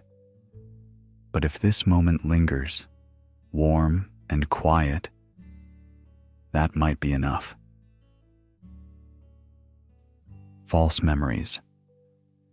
You sit on a park bench, the kind with iron arms and wooden slats worn smooth by time. A breeze passes, carrying the scent of jasmine, or was it lilac? You're sure it was jasmine. You remember her laugh, the color of her coat, the way she said your name like a question. You remember, but she wasn't there. Not that day. Maybe not ever. False memories aren't mistakes in the mind. They're brush strokes on the canvas of self, each one vivid, emotional, and real. Even if the event never happened, even if no one else remembers it, the mind doesn't store reality like a library. It retells it like a bedtime story, edited, embellished, reimagined with every retelling. And the more meaning a moment holds, the more likely it is to be rewritten. Wait, someone says gently. Did we go to that cafe together? Or did I just hear about it from you so many times it feels like I was there? You both pause, laugh quietly. The line between memory and suggestion blurs like a fogged mirror. Sometimes all it takes is a photo, a word, a friend's certainty, and your version of truth tilts slightly. And yet, even knowing this, your chest still tightens at memories that never were. A lost toy, a perfect kiss, an argument that didn't go how you recall. It's not deception. It's emotion doing what it does best, binding fragments into something meaningful. Neuroscience shows us how memories are rebuilt each time we access them, like opening a saved file, editing it, then saving over the original. The file never stays pure. And the more we recall a moment, the more it morphs into what we feel it meant, rather than what actually occurred. So much of who we think we are is wrapped in stories like these. You were there for me that night, someone insists. You don't remember it, but they do, and it gives them peace. So, does it matter if it's true, or just that it helped? This is where memory stops being a record and starts being a mirror that doesn't reflect perfectly, but lovingly, soft around the edges, warmed by the glow of need. And if we can misremember pain, perhaps we can also remember healing, even if it hasn't happened yet. So tonight, as you drift, you may find echoes of things that feel familiar, smiles that never were, voices stitched from silence. Don't resist them. Let them speak. Let them comfort. Because maybe the truth isn't what happened. Maybe it's what your heart believed and needed to. Let's pause the story here and ask, if memory is a dream, who's the dreamer now? The framing effect. You walk into a store on a quiet afternoon. 2 bottles of the same juice sit side by side. One says 90% pure. The other reads 10% chemical. You hesitate for a moment, then reach, almost instinctively, for the one that feels cleaner, safer, better. But deep down, something stirs. Weren't they the same? And if so, what made your hand choose? This is the silent trick of the framing effect, a gentle manipulation that doesn't alter facts, but reshapes how they land inside your mind. It's not about changing the truth. It's about changing the window through which you view it. A glass half full doesn't hold more than a glass half empty. Yet one makes you breathe easier. The other might tighten your chest. In psychology, the framing effect reveals how our judgments and decisions shift depending on how information is presented, whether it's wrapped in optimism or draped in risk. People are more likely to opt for surgery when told it has a 90% survival rate than when told it has a 10% chance of death. Same numbers, different feelings. We are not only creatures of reason, we are listeners to tone. Late at night, beneath the hum of a quiet ceiling fan, 2 friends speak softly. Do you ever feel like the news makes everything worse? What do you mean? It's not what they say, it's how they say it. The same story. Told one way, I feel calm. Told another, I feel like the sky's falling. Yeah, it's like truth comes in flavors. And perhaps that's the most tender insight here. Reality doesn't enter the mind as raw data. It arrives dressed in language, framed in feeling, tinted by tone. We live not just in events, but in interpretations, in the spin, in the story. That means we often respond to the telling, not the tale. A sentence dressed in fear can paralyze. The same one, gently reworded, might inspire action. Even in our own lives, we frame the past in moods. A breakup becomes freedom or failure. A mistake becomes a lesson or a regret. Memory isn't static, it bends to the narrator. The frame, then, is not just a trick of marketing or politics. It's a mirror of how we construct identity, how we decide what to fear, what to trust, who to believe. It's not simply that we're fooled by words, but that we crave coherence. We want the story to feel right, even if it's just a story. So maybe tonight, as we drift further from the noise, we can gently turn the frame, not to deceive ourselves, but to see more clearly, to soften a harsh judgment, to rephrase a bitter moment, to ask not only what happened, but how it was told. Because sometimes, peace isn't about changing reality, just changing the window through which we see it. The halo and horns. You meet someone in passing. They say your name without asking. Their voice is calm, eyes kind, posture relaxed, and somehow, without knowing why, You feel safer around them, brighter even, as if their goodness glows and you're basking in it. Or, another day, another stranger. They interrupt or glance away while you speak. Maybe their tone feels curt, and instantly, something shifts inside. Now, every word they say sounds harsher. Their intentions, suspect. Their presence, just a little harder to forgive. It's not logic, it's lens. Psychologists call it the halo and horns effect. When one trait, good or bad, casts a long shadow over everything else. A pretty face makes someone seem more honest. A late arrival makes them seem unreliable. We don't see people clearly.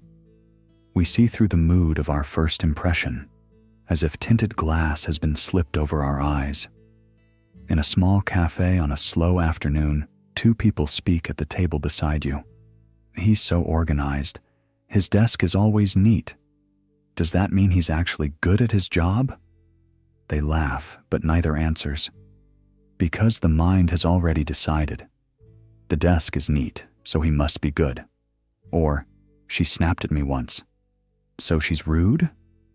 Again, no proof, but enough. The first moment bleeds into all the others. This bias isn't just about strangers. It affects love, leadership, justice. You vote for the taller candidate. Trust the one with a confident voice. Follow the charming boss. Or walk away from someone because of one clumsy joke. And so, admiration becomes illusion. Dislike turns to dismissal. All without a second look. But here, in this quiet hour of breath and stillness, there is room for a second look. Room to peel back the aura of charm, or the stain of a mistake. To see again, not with judgment, not with worship, but with presence. The truth is, everyone carries both light and shadow. But when we fall for the halo, or recoil from the horns, we stop listening. We edit them into something they never fully were. So what if we tried to meet someone again, not in our mind, but in our attention? No pedestal, no pit. Just here, as they are. As you drift gently between thoughts and sleep, remember, some people are beautiful not because they shine, but because you're finally seeing them without the glow or the glare. Now breathe. Let the next voice come without your story layered over it. Let it arrive on its own terms. And as we move on, let's carry that softness with us. Not just for others, but for ourselves.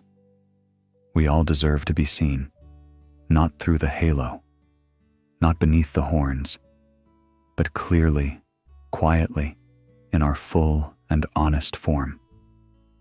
Let's meet the next thought, just as it is. The illusion of control. You tap the elevator button twice, as if the extra push will hurry it.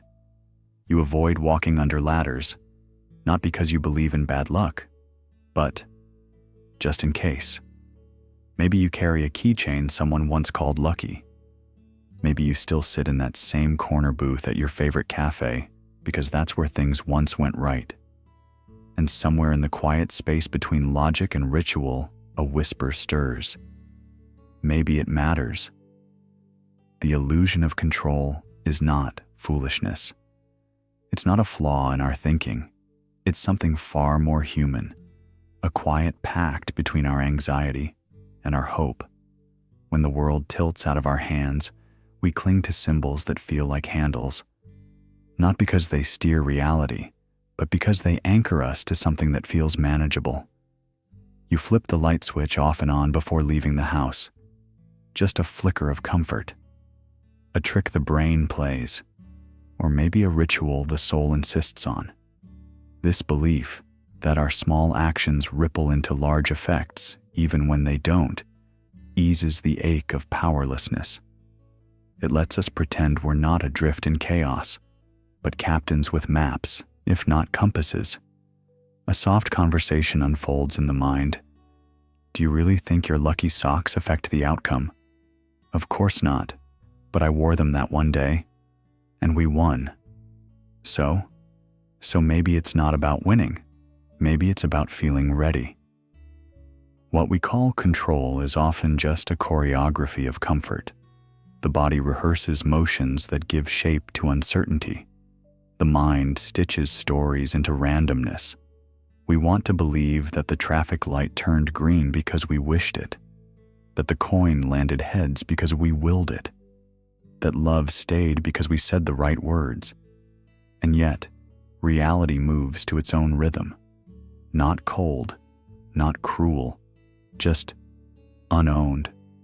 Still, we crave agency, even in the form of illusion, because admitting we have none, that lightning strikes without pattern, that accidents don't seek meaning, that life isn't earned like a prize, can be too much to hold. So we invent small spells. We repeat them like prayers. We tell ourselves that maybe, just maybe, we nudged fate 1 inch. But real peace doesn't come from pretending the storm obeys us. It comes from learning to breathe in the rain. Let's loosen our grip on the steering wheel of superstition. Let's allow the waves to carry us, not because we gave up, but because we learned to trust the drift. Control isn't always serenity, but surrender? Sometimes that's where the stillness lives. And as this idea settles, like dust in a shaft of late afternoon light, we quietly turn the page to a space beyond control, beyond fear, and into the soft folds of letting go. Habituation, blindness. The things we stop seeing never stop being there.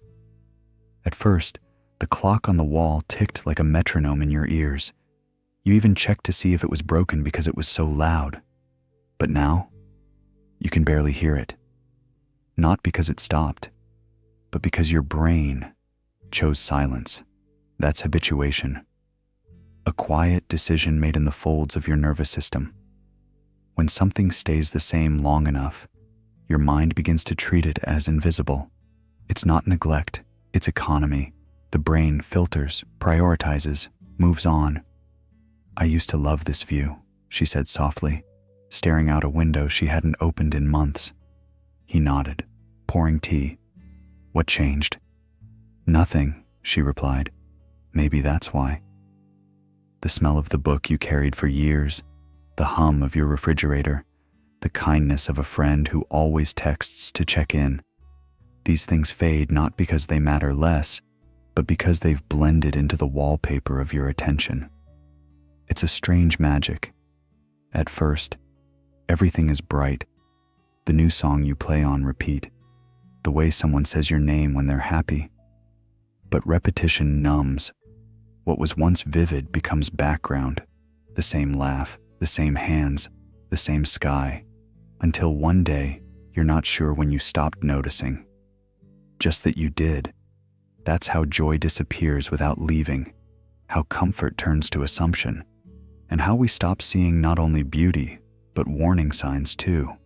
A friend withdrawing, a partner growing quiet.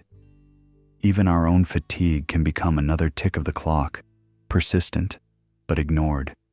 And maybe that's the heart of this. What stays deserves noticing even more than what changes. Did you always have that scar on your wrist? He blinked, surprised. Since I was 12. I never noticed. I guess you didn't need to, until now.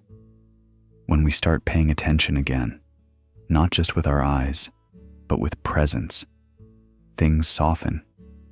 We remember the shape of someone's silence, the curve of light on a familiar wall, the tiny pause in someone's voice before they say, "They're fine." Noticing becomes a kind of devotion, a reverent act, because to see what doesn't beg to be seen is to love without novelty. Let's not wait for absence to teach us the value of presence. Let's let the ordinary shimmer again, not through more stimulation, but through gentler seeing. Even now, as you rest, let the sound of your breath, The weight of the blanket, the quiet hum of night remind you, these things are here. They were always here.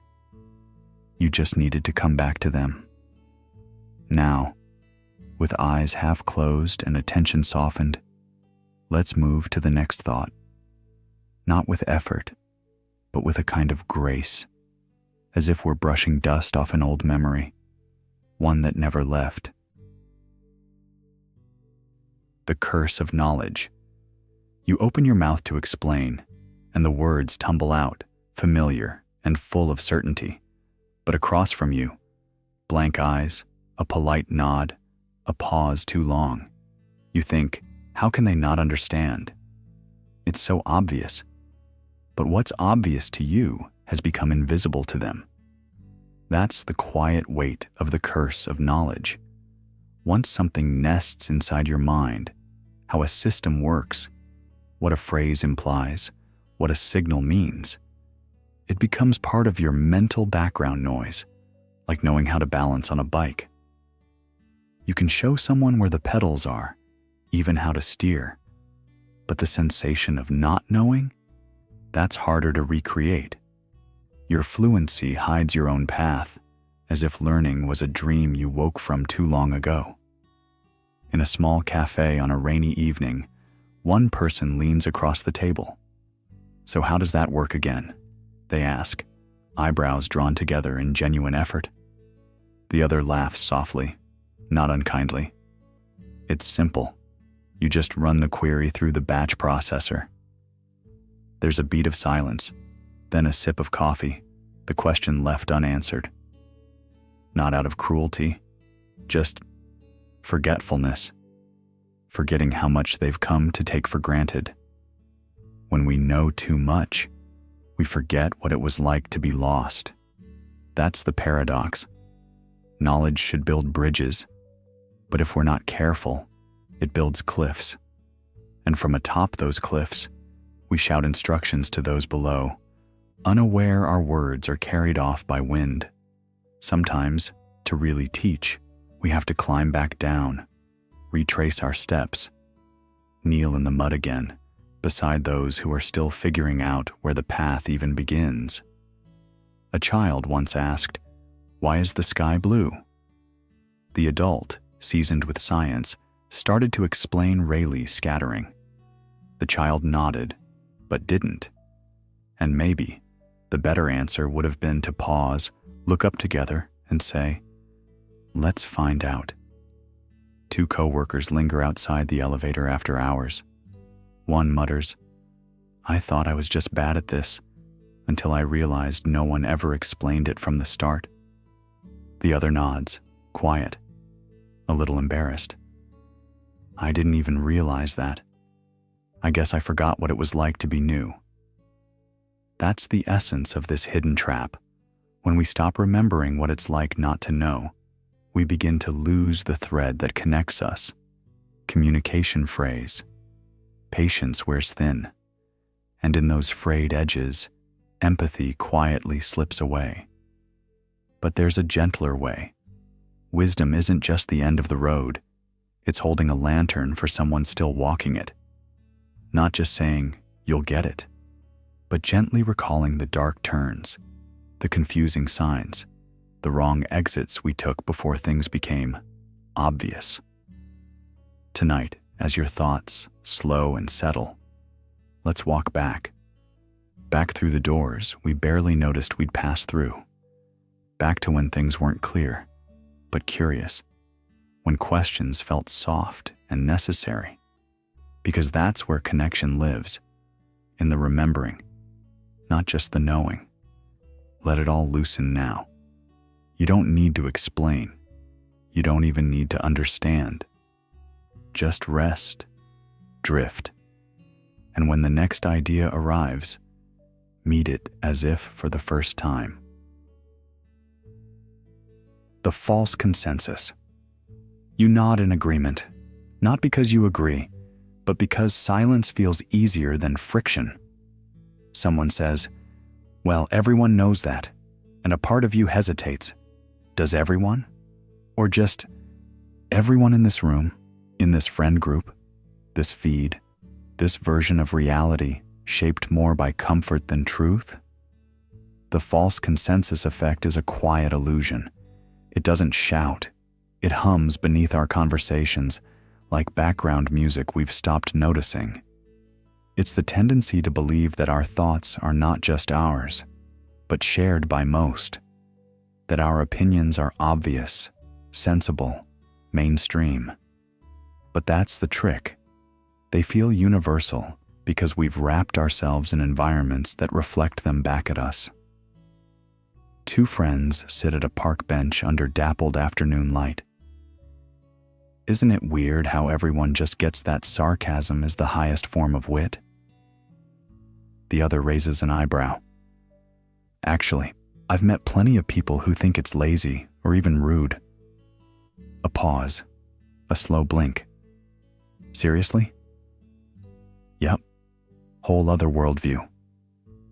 They both sit with it for a moment, quietly unraveling a thread they didn't know was tangled. This is what the false consensus builds. Echo chambers so well insulated that difference feels like a fence. We surround ourselves with like-minded circles, curate our digital feeds, filter out the static of disagreement until our views bounce back at us, louder, clearer, falsely validated. We confuse echo with evidence, and soon we forget how diverse, conflicting, and contradictory human thought really is. The danger isn't disagreement, it's invisibility. When we presume consensus, we stop asking, we stop listening, and without realizing, we shrink the world to a version that mirrors our own. It's not just a social distortion, it's a cognitive one. We become less curious, less empathetic, more defensive. Because anything that contradicts our imagined majority feels not just different, but wrong. A teacher once asked his students to vote anonymously on a controversial topic. When the results came in, many were stunned. What they thought was an obvious consensus turned out to be a fragmented collection of quiet contradictions. Some had just gone along. Some had feared being the only voice. The truth? There was no majority, only the illusion of one. So maybe it's time to step gently outside the bubble. To let go of the comforting belief that our views are default. To allow the unfamiliar to speak without rushing to label it foolish or fringe. The mind grows not by reinforcement, but by friction, by contrast, by the careful, respectful tension between differing thoughts. And maybe, just maybe, peace isn't found in surrounding ourselves with agreement, but in learning how to sit calmly in the presence of difference. So tonight, as we rest, let's loosen our grip on the idea that we already know what most people think. Let's make room, not just for voices that agree, but for those that whisper another truth. The next breath isn't consensus, it's curiosity. The name bias. There's a strange flutter when you first hear someone's name, like an echo from a memory that never happened. Lily sounds soft. You picture light colors and quiet steps. Marcus feels firm, solid, maybe even serious. Without realizing it, you're already sketching outlines of who this person might be. The mind doesn't wait for facts. It paints portraits with sound. It begins so early, this secret choreography between language and expectation. A single name, just a few syllables, can shape how warm your smile is, how much eye contact you give, how quickly you trust. It's not about logic, it's about pattern, and patterns live in shadows. One evening at a bookstore cafe, a man with silver-rimmed glasses leans forward and says, "You're not what I expected from someone named Storm." She laughs, sipping her tea. "You were expecting thunder?" He shrugs. "More movement." And just like that, a name becomes a mirror, not of truth, but of assumption. Names aren't neutral. They arrive with baggage, cultural, generational, emotional. A name can make someone seem more likable, more hireable, more desirable, or less. It can open doors before a word is even spoken. And sometimes, it closes them too. There's no blame in this, just awareness. The name you hear is not the person you meet. But here, in this quiet space between thoughts, we can gently loosen that grip. Because a name is not the soul. It's a signal, a container. The person, the presence. It runs deeper than vowels and syllables, deeper than tradition or trend, and sleep knows this. It calls you not by name, but by rhythm, breath, stillness. So let's lay that label down, just for tonight. Let the self unname. Let the weight of definition melt away like frost in morning sun. Who are you beneath the name others gave you? Not in words, but in presence. And from this silence, we'll drift toward the next soft unraveling. Two friends sit quietly on a park bench, watching the world soften under dusk. One of them says, "Have you ever noticed how we talk differently to people with names we like?" The other nods.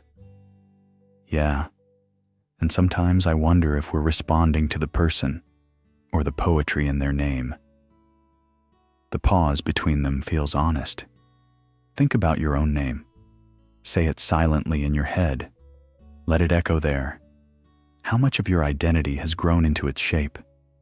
How many moments were shaped by how others felt saying it aloud? A name can be a script whispered into us over and over until it becomes a prophecy or a performance. The placebo echo. You feel something shift, not in your muscles, not in your bones, but somewhere gentler, maybe a little lighter. You took a small pill, harmless, tasteless. You were told it would help, and somehow it does.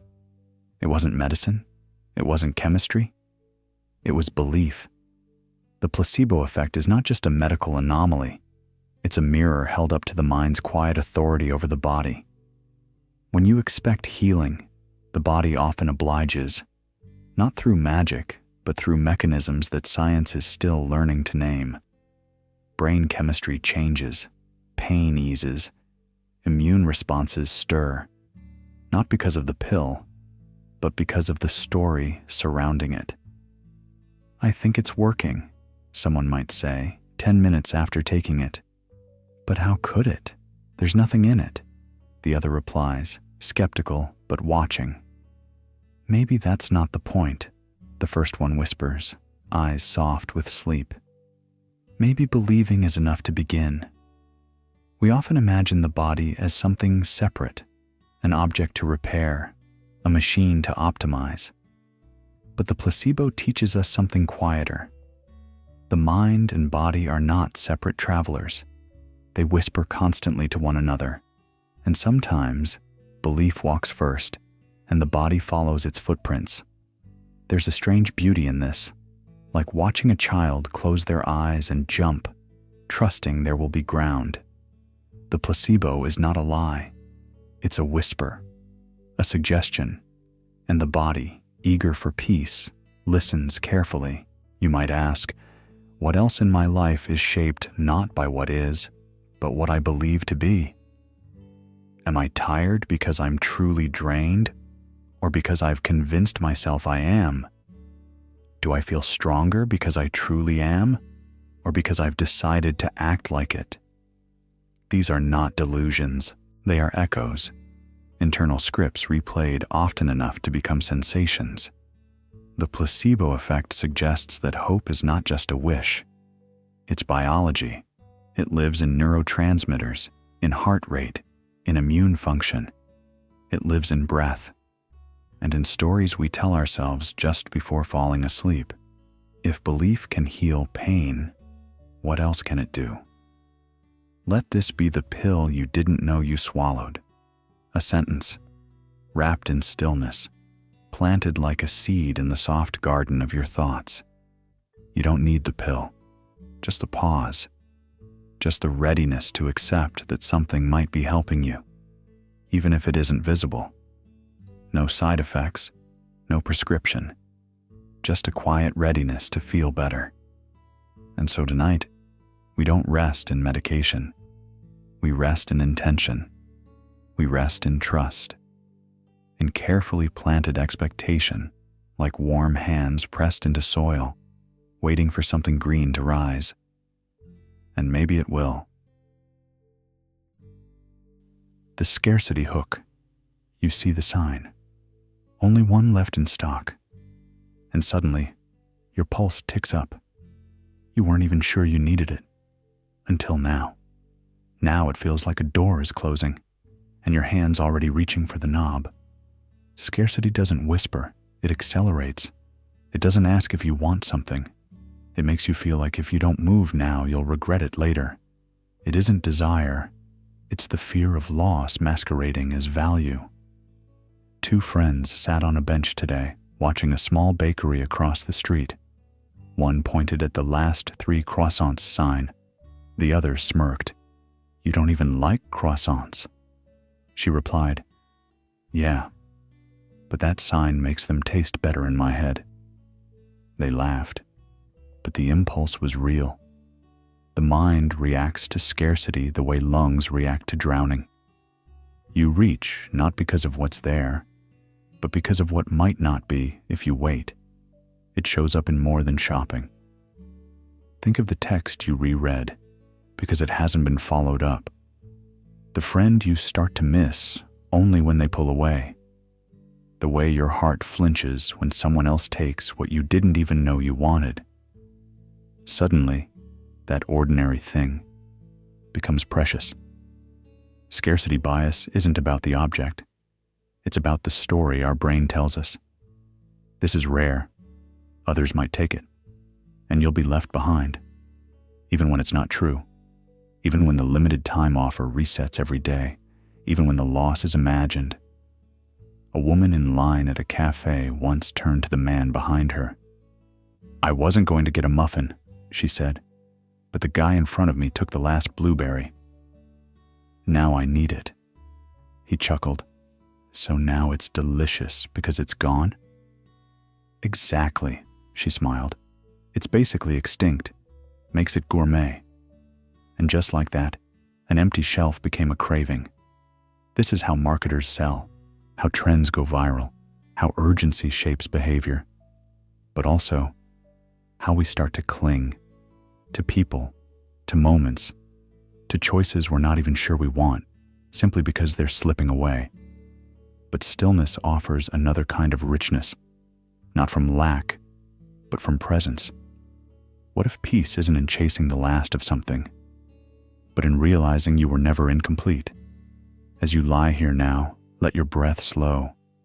Let the urgency unravel.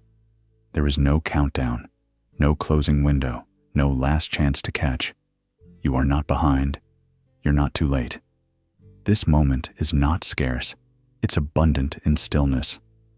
Let the next breath in remind you, nothing real will rush away from you, and not everything that fades is a loss. Now, drift with that, because next, we'll talk about the allure of unfamiliar faces, and how sometimes strangers feel safer than those who know us too well. Emotional reasoning. It starts as a whisper, a faint unease, a quiet flutter in the chest that grows louder with every unspoken thought. You check your phone, no message. A pause in a friend's voice. Was it distance or disappointment? And just like that, your emotions begin weaving a narrative, not based on proof, but on how it feels. And when a feeling takes the lead, logic often steps aside. Emotional reasoning is when we mistake emotion for evidence. If we feel something strongly, it becomes our version of the truth. You feel embarrassed, so you believe you must have done something wrong. You feel unloved, so you assume you're unlovable. But emotions aren't courtroom verdicts. They're weather patterns, shifting, storming, then clearing. And yet, we treat them as if they're the sky itself. In the middle of the night, when silence grows heavy and thoughts echo, emotional reasoning can sound like certainty. This anxiety means I'm in danger. This sadness proves I'm alone. But the truth is, feelings are messengers, not masters. They arrive with urgency, yes, but not always with accuracy. Two voices emerge in a soft kitchen conversation. Why do I feel like I've done something wrong? Because you're scared, not because it's true. But if I feel it this deeply, doesn't that mean something? It means you're human. It doesn't mean you're guilty. This gentle reminder that feelings can be felt without being obeyed is the beginning of emotional clarity. You can observe your sadness without assuming tragedy. You can feel anger without assuming betrayal. The mind is allowed to feel fire without declaring a forest ablaze. Think of a child who cries when told no. In their world, the pain is real. But from an adult view, you see the moment for what it is: frustration, not doom. What if you could offer that same compassion to yourself? A quiet patience, a recognition that emotional storms pass, and that they don't always carry truth in their winds. The path forward isn't to suppress how you feel. It's to feel fully, but follow gently. Feelings are guests. Let them sit, let them speak, but don't let them rewrite your reality. You are not the fear. You are the one who notices the fear.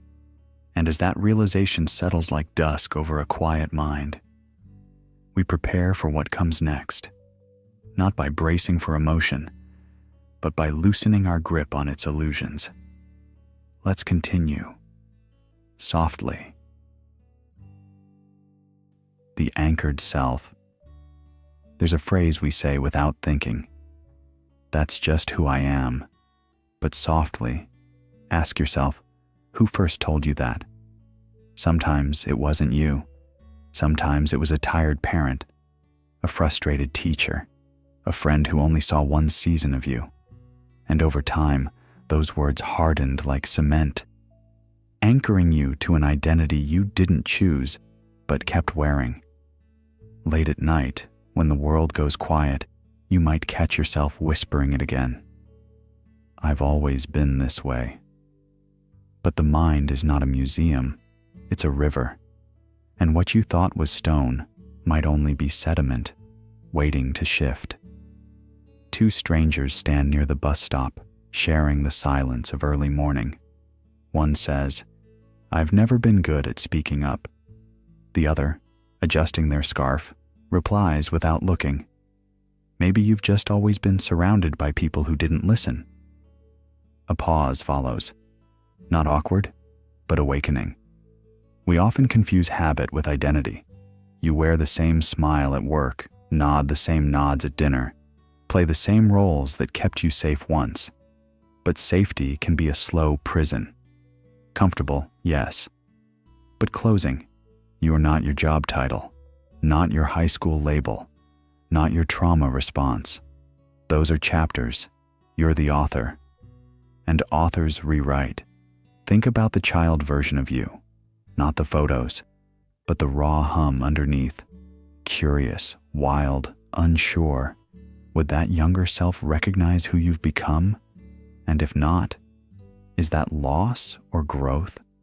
Sometimes we cling to versions of ourselves because they gave us belonging once. I'm the responsible one. I'm the quiet one. I'm the funny one.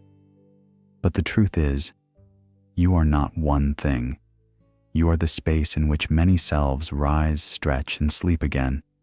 And when you feel stuck, it's often not the world holding you. It's the anchor of self-image you forgot how to lift. A barista leans over the counter, handing a coffee with a smile. The customer says, "Sorry, I'm not a morning person." And the barista shrugs. Nobody is, until they meet someone who makes them want to be.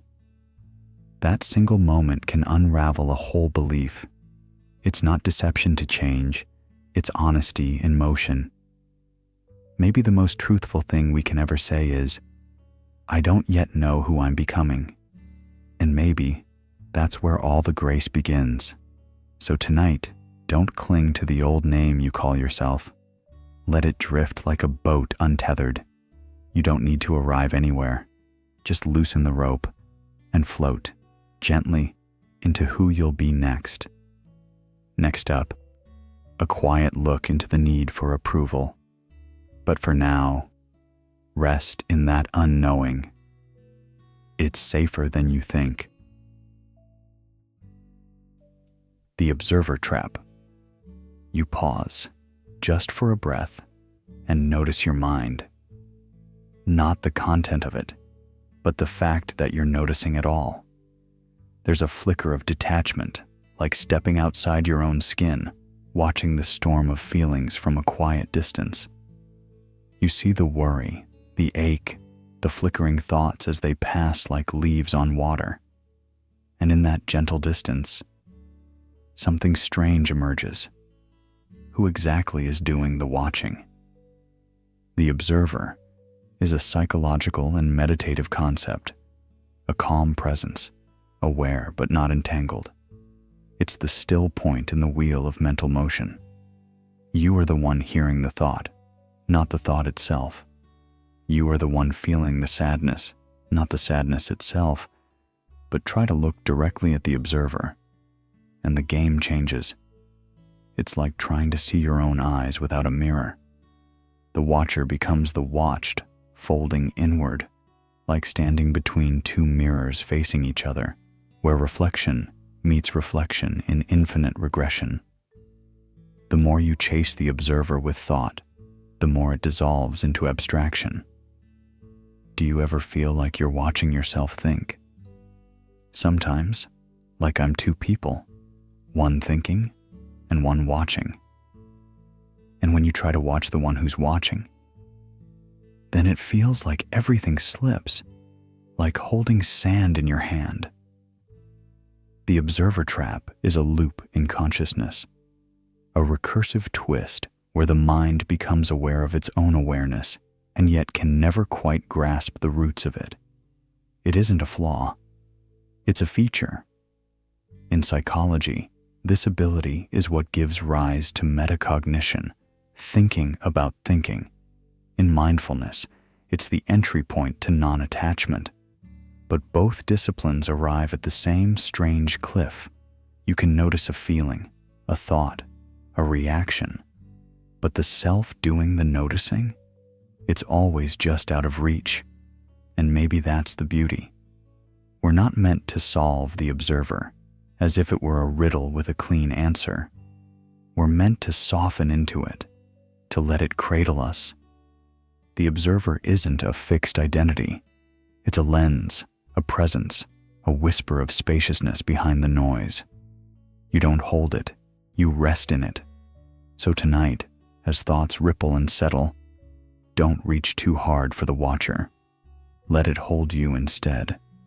Feel the stillness behind your thoughts, the quiet beneath your reactions, that place where you are not your name, not your story, not your mood, but simply present. Let's linger there now, not doing, not becoming, just watching, in the gentle silence before identity, in the breath before self, and let that be enough. Pattern addiction. You see the same number twice in one day. A red car pulls up just like yesterday. The song on the radio, it played last week before something good happened. You smile, quietly, and call it a sign. Your mind doesn't need much. A flicker of familiarity, a rhythm in the noise.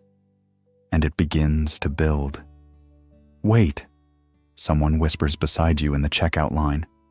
Didn't we just run into each other yesterday too? You nod, and both of you laugh. It feels like something, doesn't it? But what is that something? Our minds are beautifully tuned machines, designed to make sense of chaos. That's how we survive, by learning what repeats. The rustle of the leaves before a storm, the tone in someone's voice before they lie. Pattern is protection, pattern is prediction.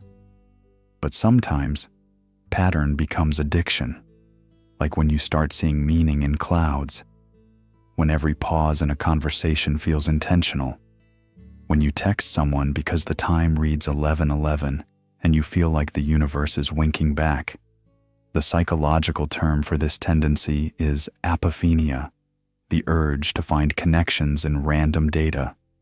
It's not always harmful. It's how we learn to trust, how we build habits, how we discover art and beauty and rhythm in the mundane. But unchecked, it grows wild.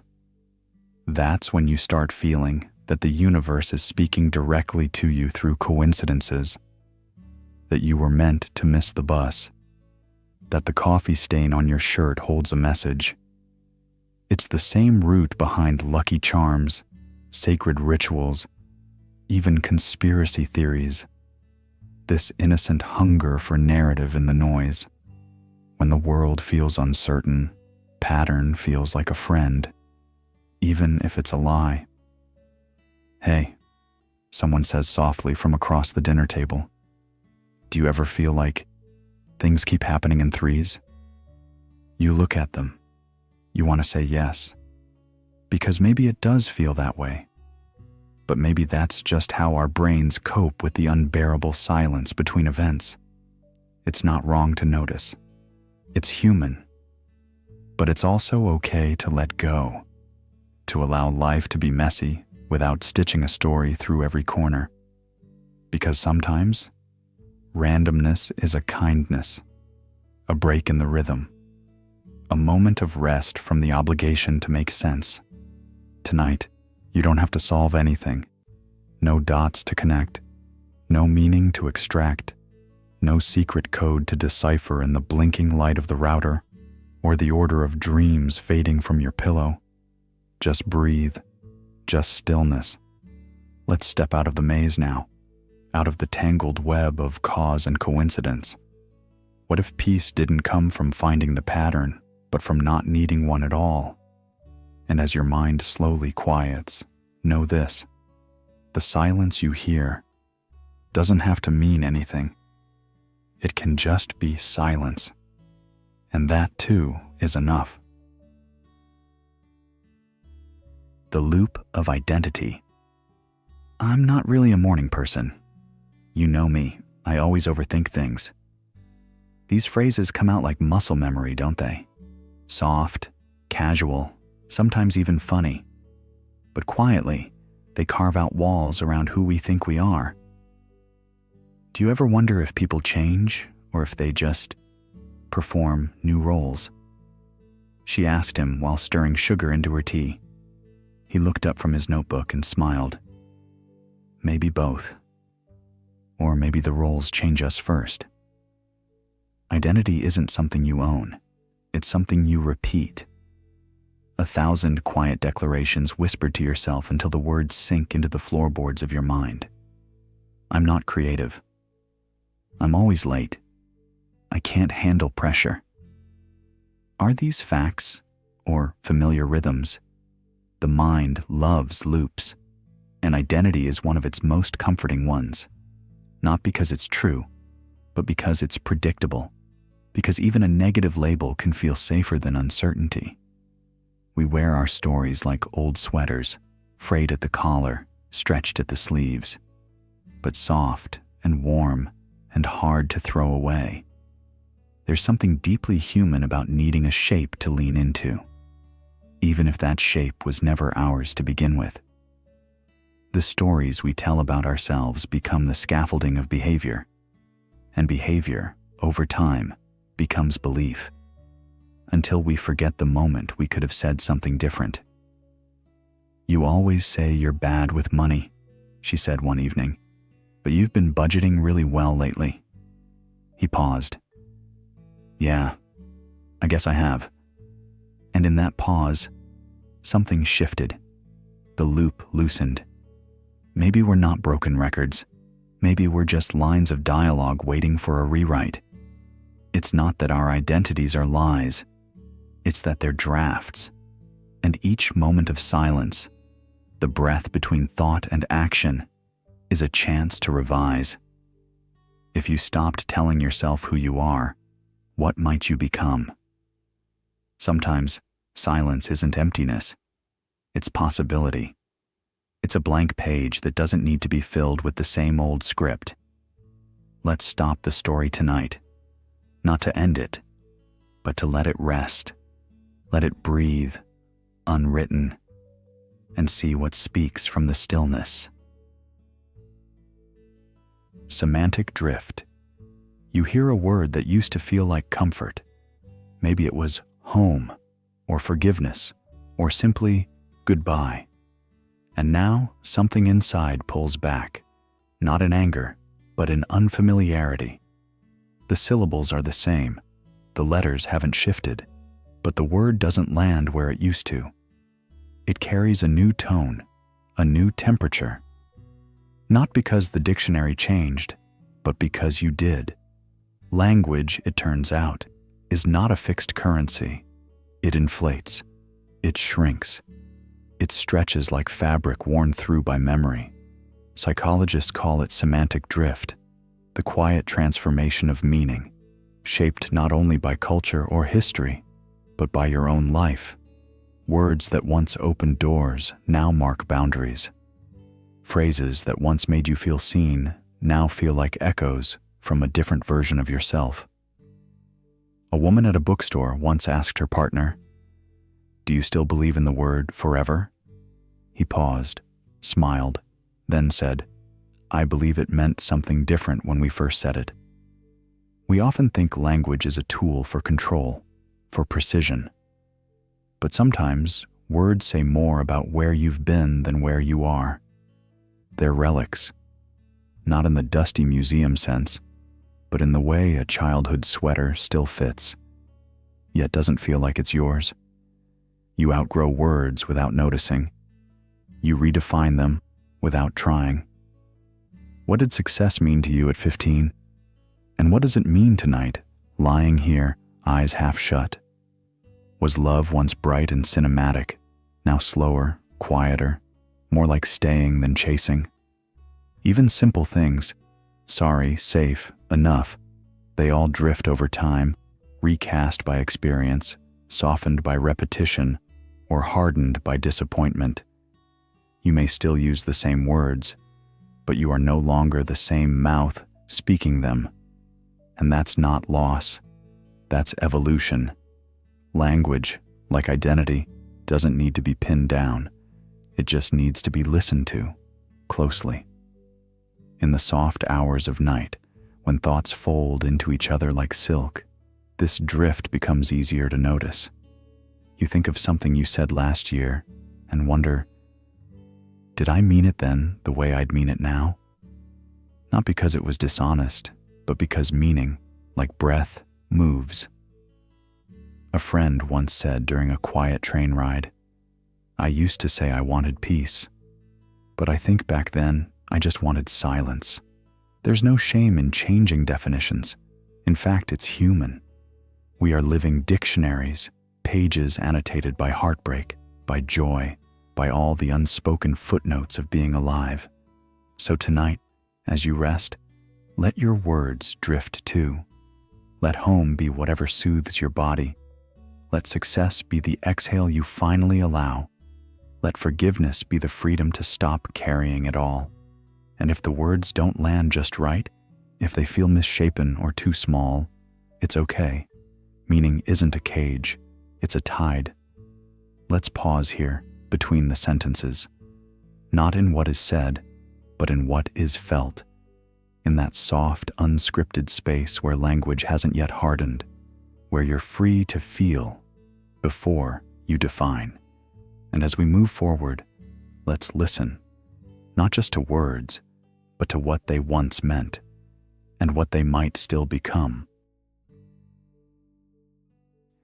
Attentional misalignment. You stand in the middle of a forest. The light is dappled, the wind hums softly through the canopy. But you don't notice the leaves. You don't see the pattern of moss curling around bark. You're thinking of a text, a plan, a worry half a world away. And then, before you even take in the moment, you've already moved on. This is not forgetfulness.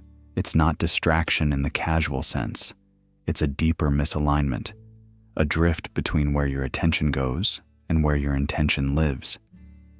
You wake up, open your phone, and suddenly an hour is gone, filled with nothing you meant to hold. You walk through your day with your body in one place, and your mind fractured across tabs, tasks, timelines. This is the silent erosion of the self, not by stress or fatigue, but by the subtle theft of focus. A soft voice cuts through. Wait, what was I even doing just now? I was looking something up, I think. Yeah, but then I ended up on some random video. Again. They laugh quietly, tired, not amused. It's like I never arrive where I meant to go. Maybe you did. You just forgot why you came. Attention is not infinite. It is currency. The most precious one. And in an age where every device, every platform, every noise competes for it, misalignment becomes default. You feel scattered not because you're broken, but because you're being pulled apart. Not because you're lazy, but because no one taught you how to guard the gates of your awareness. And here's the strange part. Being unfocused doesn't always feel chaotic. Sometimes it feels normal. You scroll, you refresh, you tap. You go through the motions of engagement, while slowly disconnecting from your own inner compass. It's a quiet numbness, the kind that convinces you you're tired, even when your body isn't. A fog, not of exhaustion, but of misdirection. You might think you're burned out, but maybe you're just out of alignment, and it's okay, because realignment doesn't require a grand gesture. It begins gently, right here, with the breath that follows this sentence, with the feeling in your fingers, with the whisper of a thought you can actually hear now that the static has softened. Let your awareness, like scattered birds, return to one branch. Let it land, let it settle. The forest you missed, it's still here. So are the trees, the air, the moment. You haven't lost yourself, you've just been away. Let's not chase clarity. Let's sit with it. Breathe. And as we gather the scattered pieces, may this moment begin again, not in striving, but in stillness. The next thought can wait. The next idea can flow. But for now, let's just be here, in this breath, in this now, and quietly, we return. The echo self. Sometimes your voice doesn't sound like your own. It's shaped, softened, sharpened by the echoes that return when you speak into the world. You act a little more confident around one person, quieter with another, funnier in a group. But which one is the real you? There's a theory, old yet evergreen, called the looking glass self. It suggests you become who you think others think you are, not who they actually believe you are, but who you imagine they imagine. A hall of mirrors in the mind. You glance at someone's reaction, and without even knowing it, you polish a part of yourself to reflect what you think they want to see. Smile, dim the edges, adjust. It starts early. The way a teacher calls on you, the nickname a sibling gave you, the way a stranger looked too long or not at all. Little moments accumulate like dust on glass until you only see yourself through what you believe others see. That belief, over time, becomes the shape of yourself. But here's a soft truth. Most people aren't thinking about you as much as you think. They're busy in their own reflections, wondering the same thing about themselves. Maybe you weren't being judged. Maybe you were just seen or not seen. Either way, the story you wrote around that glance wasn't theirs. It was yours. Two friends walk side by side at dusk. One asks, Do you ever wonder if people think you're cold? The other smiles gently. Sometimes, but lately, I care more about whether I feel warm inside. There's something beautifully human about caring what others think. It keeps us connected. But there's a quiet danger too, of building a home inside another person's opinion and forgetting how your own voice sounds in an empty room. And so the self becomes layered, part you, part others, and part the imagined audience you play to in your head. Even the way you apologize or hesitate or dress might not be yours at all. It might be the echo of an old comment, a long-gone relationship, a single sentence that made you question your place in the world. You carry it like a note in your pocket, forgotten but still felt. And with time, it whispers, "Be this version. It's safer here." But what happens when the echo fades? What happens when the mirror cracks? Not violently, but quietly, like a forgotten reflection drying on foggy glass. Do you disappear, or do you, for the first time, begin to appear? A stranger on a park bench once said, "People rarely notice your silence.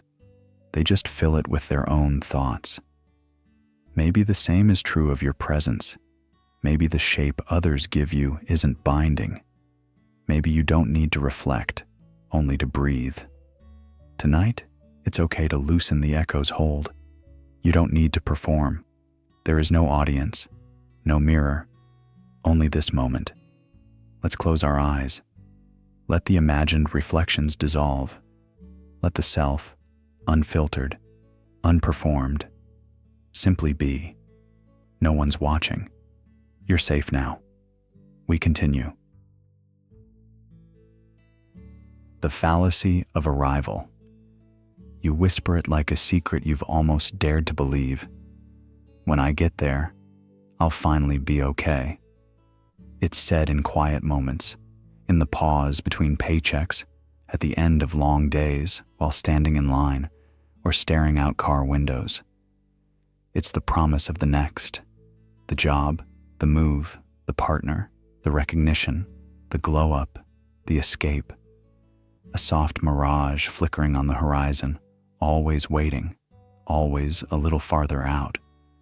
But here's the ache that never announces itself. There keeps moving. The goalpost shifts. The vision upgrades. The finish line folds itself back into the race. It's not that you never arrive.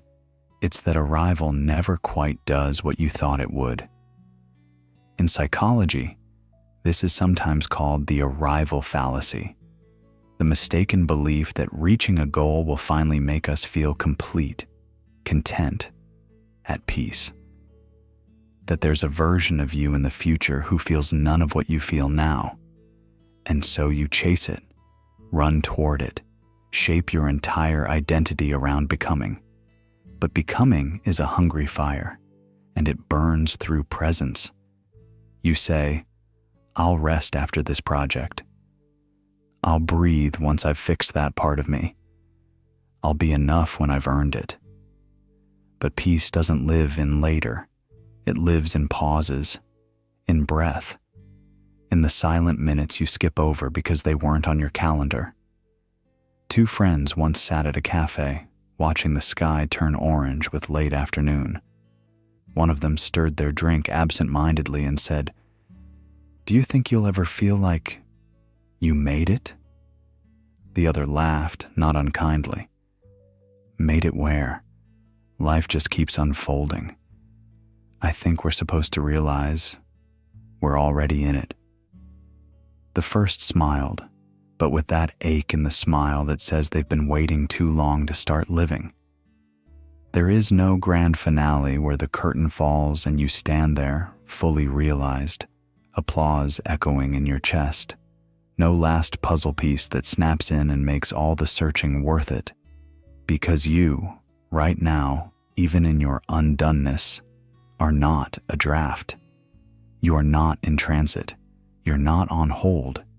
You are here, in the only time that ever truly exists, And so, the invitation becomes gentle. What if you stop deferring your aliveness? What if peace isn't found in completion, but in attention? What if you didn't have to chase there to feel safe? What if presence, raw and unpolished, is more sacred than perfection?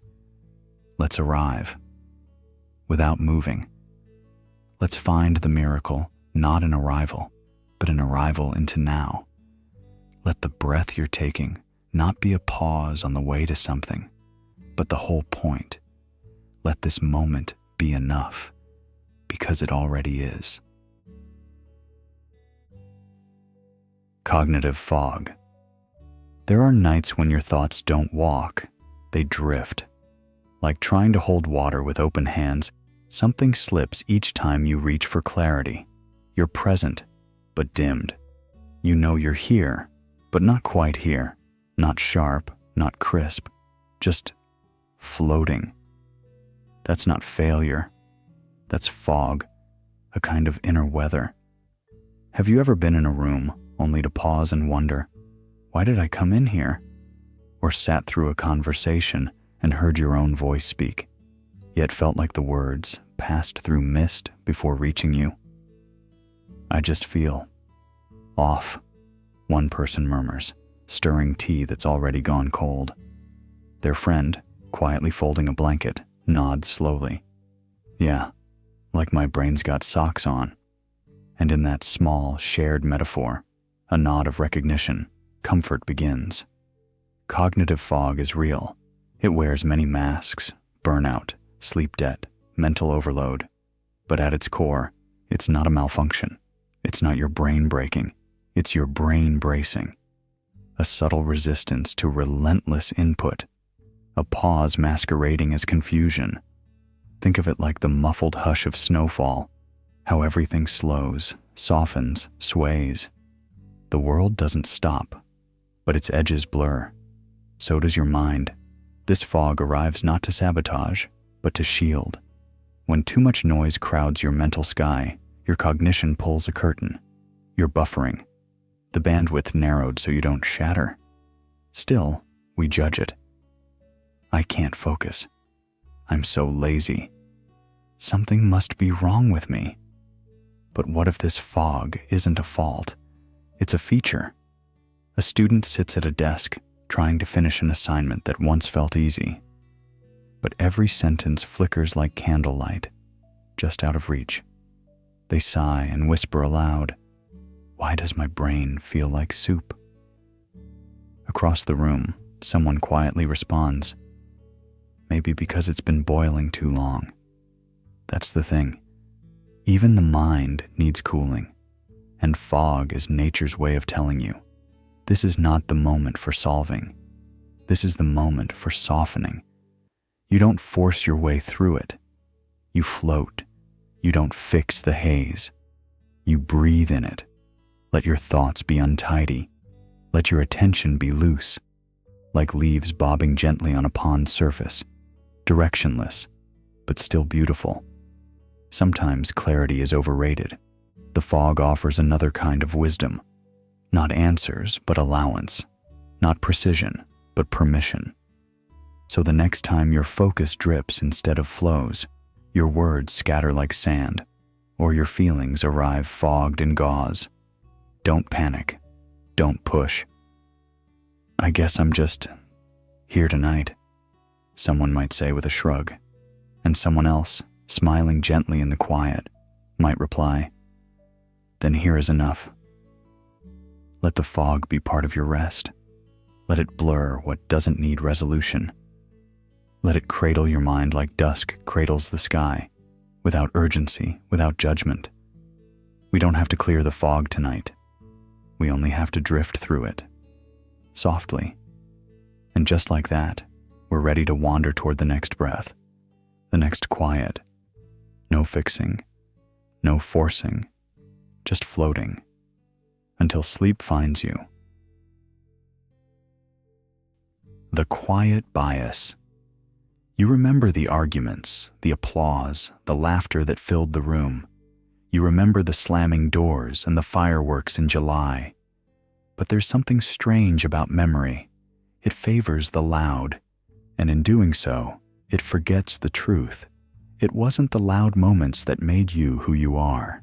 It was the quiet ones, the ones so subtle, you didn't even notice them forming you. A hand that paused just before reaching yours. A voice that softened at just the right moment. The look in someone's eyes when they didn't speak but stayed. These are not the moments that get replayed, yet they live deep within your nervous system, buried beneath the noise. Psychology often zooms in on the dramatic, the spikes of pleasure or trauma, the outbursts, the breakdowns, the breakthroughs. But life is a murmur, not a scream, and the formative moments, the ones that tilt your course ever so slightly, tend to come in silence. Two people lie side by side in bed. One turns over just a bit too fast, and the other stays still. Are you mad at me? No, just tired. But the silence that follows plants a seed, not of conflict, but of self-doubt. And years later, they won't remember that moment. But they'll remember how closeness started to feel like caution. That's the quiet bias. The mind forgets what the body remembers. In a classroom, a child raises her hand, not quite sure of the answer. The teacher doesn't call on her, not out of cruelty, just an oversight. But in that skipped heartbeat, something imprints, a signal. Maybe your voice doesn't matter. She won't list that moment as a life event, but her confidence will carry the echo. Even joy hides in quiet places. The scent of your grandmother's sweater, the click of a bicycle chain on summer pavement, the breath you took, holding hands under a blanket of stars. These are soft triggers, tiny psychological anchors, and they can shape how safe or unsafe the world feels to you without your conscious awareness. That's why healing doesn't always come through catharsis or confrontation. Sometimes it's found in gentler things. A quiet room where you feel held. A wordless hug that lands just right. The warmth of light slipping in through a window at dawn. Your nervous system is paying attention even when your thoughts are not, and in that soft awareness lies the beginning of restoration. Did something change? I don't know, she replies, but I feel safer now. That's the nervous system speaking, quietly but clearly. So let's return to that quiet. The space before the response, the moment between breaths, the pause where understanding can bloom. You don't need another dramatic realization. You need a moment to be still enough to notice the subtle. Not all healing needs a headline. Some of it just hums. The unthought thought. There's a pause in your chest. Not pain, not panic, just a subtle resistance, like a thought tried to surface. But you blinked, and it slipped beneath again. You know this space. It lingers behind your conversations, in the seconds after a question, when the air thickens and your answer stalls. Not because you don't know, but because you do. Too well. And it scares you. These are the unthought thoughts, the truths that live inside you without being spoken, not because they're unimportant, but because they're too important. Words might shrink them, or worse, make them real. So instead, you leave them suspended, felt, but not formed, a presence without a shape. In psychology, they call it the unthought known, an idea that hasn't made it to language, but colors your choices, your tone, your silence. It's the reason you said no to that opportunity without knowing why, or why you avoid a street, a person, a question. It's the feeling in your gut that tightens before your mind catches up. Two friends sit in a quiet cafe, rain whispering against the glass. One stirs their tea and says softly, "Do you ever get the feeling you've already made a decision, but haven't told yourself yet?" The other just nods. No explanation needed. Sometimes truth isn't a sentence. It's a pause, a held breath, a sentence that never lands. You might notice these moments during the in-between, when your phone dies, when the car ride gets too quiet, when someone asks how you really are, and your mouth says, "I'm okay," but your body tightens. There's something beneath those syllables, and even though you haven't named it, it's already shaping your reality. The unthought thought doesn't shout. It hums, it waits, and it keeps trying to meet you, not with force, but with persistence, in a scent that brings up a memory you don't want, in a dream you can't forget, in the way a stranger's voice reminds you of someone you've tried to forget. These are invitations, not demands, echoes of something important asking to be seen. One evening, someone leans across the counter and casually says, "You've been quieter lately. Are you okay?" You smile and nod. But later, in the dark, that question returns, not because it hurt, but because it landed close to something you've buried. And maybe tonight, you're not pushing it away. These thoughts don't need answers. They need space. You don't have to solve them now, or ever. Just notice what rises when the room goes still, what you keep swallowing before the sentence finishes, what you keep sensing but can't translate. Let it float up. No need to explain, no pressure to label. It can just be, honest, unnamed, and whole. And from here, let's stay with the quiet, the pre-thought space, the soft place between knowing and saying, where your deepest self hums in a language beyond words. The gentle collapse. Not every ending screams. Some arrive like a breath exhaled too slowly to notice. The most profound shifts in the psyche often make no sound at all. There's no grand crashing moment, no cinematic break, just a slow softening. A belief that once held your spine straight begins to loosen. A fear that used to buzz in the chest now dissolves into silence. And something you thought was you begins to slip quietly into the dusk. Have you ever felt that strange calm? Not when you solved a problem, but when you decided not to keep fighting it?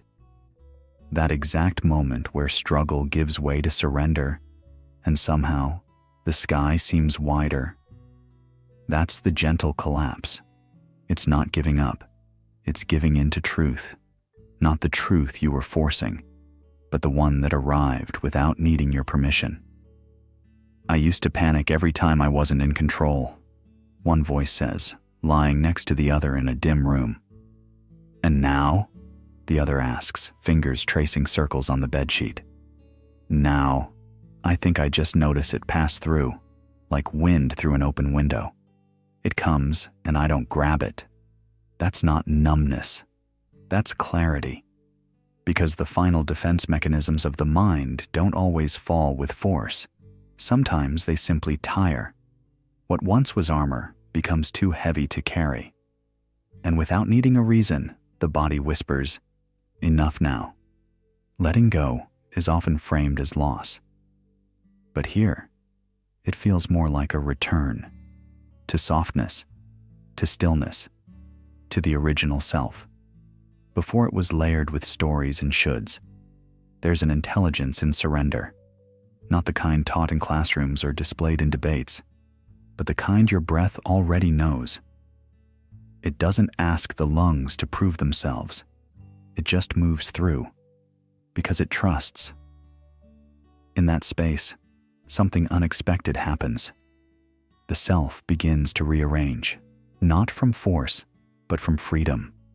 The old structures loosen. You no longer have to explain your sadness. You don't have to hold your fear by the throat. You just witness it folding in on itself.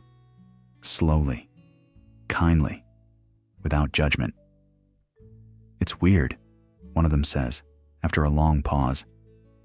I thought I needed to fight everything inside me to grow. The other turned slightly, half asleep. Turns out, peace doesn't need you to win, just to stop. The gentle collapse doesn't announce itself. It doesn't need a name. It's the natural conclusion of all the pushing, all the pretending, all the perfectionism that once claimed you. And when it comes, it doesn't take something away. It leaves something quieter behind. So maybe, just maybe, this isn't the end. Maybe this is the softest kind of beginning. A life no longer managed but felt. A breath not taken to fix anything. Just to feel. Just to exist in one last unfolding. And as you lay there, with the hush of your own heartbeat the only sound left, let it collapse. Let it all collapse. Gently, completely, into sleep. The whisper before sleep. You've wandered long enough through the corridors of your own mind. Each thought a quiet hallway, each feeling a doorway slightly ajar. And now, here you are, at the threshold where thoughts don't need to form complete sentences anymore. The words slow, the edges soften, and presence takes the place of explanation. A pair of voices pass in the hallway of your day. Did you find what you were looking for? I think I just stopped needing to. Because in the end, this isn't about finding answers. It's about finally being allowed to stop asking. Psychology teaches us to categorize, to label, to trace lines through memory and meaning. But what remains when all those tools are gently placed down? Not confusion, not loss, just awareness. Awareness that doesn't need to be clever, that doesn't fix or solve. It simply watches, like fog watching the coastline, unmoving, unconcerned. A moment passes between two strangers sharing a quiet bench. No words, only the warm gravity of mutual presence. Nothing demanded, nothing avoided, just being. And perhaps that's the final trigger hidden in plain sight. Not the insight that stuns you awake, but the one that lets you fall apart safely. The truth that doesn't ask to be held, only witnessed. No one will come now to ask another question. No memory needs to rewind. There is nothing left undone here. No psychological knot that needs another tug. Just this inhale, this pause, this slow, exhaled permission to let go. You've arrived at the silence beneath all noise, where identity unravels and what's left is only stillness, the kind that doesn't perform, the kind that doesn't even name itself as stillness. A voice, like the one that once whispered when the lights dimmed. You don't have to try anymore. It's not a command, it's not advice, just a tone, the kind that belongs to dusk, or a warm cup in your hands, or the hush of someone brushing your hair back without saying a word. So let this be that moment, not a conclusion, not an insight, but a closing eyelid, a softened shoulder, a trust fall into yourself. Sleep isn't waiting, it's already happening. And you are already halfway gone. We've wandered through 100 doors you didn't know existed, each one unlocked, not with a key, but with attention, triggers, nudges, echoes of old memories, not enemies, not flaws, just the fingerprints of being human. And maybe, just maybe, the deepest triggers aren't the ones that activate anxiety or longing, but the ones that silence the noise, the breath that calms, the stillness that realigns, the kindness unnoticed that rewires everything. You don't need to remember all we said. Your mind already has. And if some part of you is still searching for answers, remind it. Not all mysteries are puzzles. Some are lullabies. Let yourself drift now, not to escape the mind, but to sink into it, as it is, unfinished, software still becoming. Good night, gentle mind, and thank you for listening.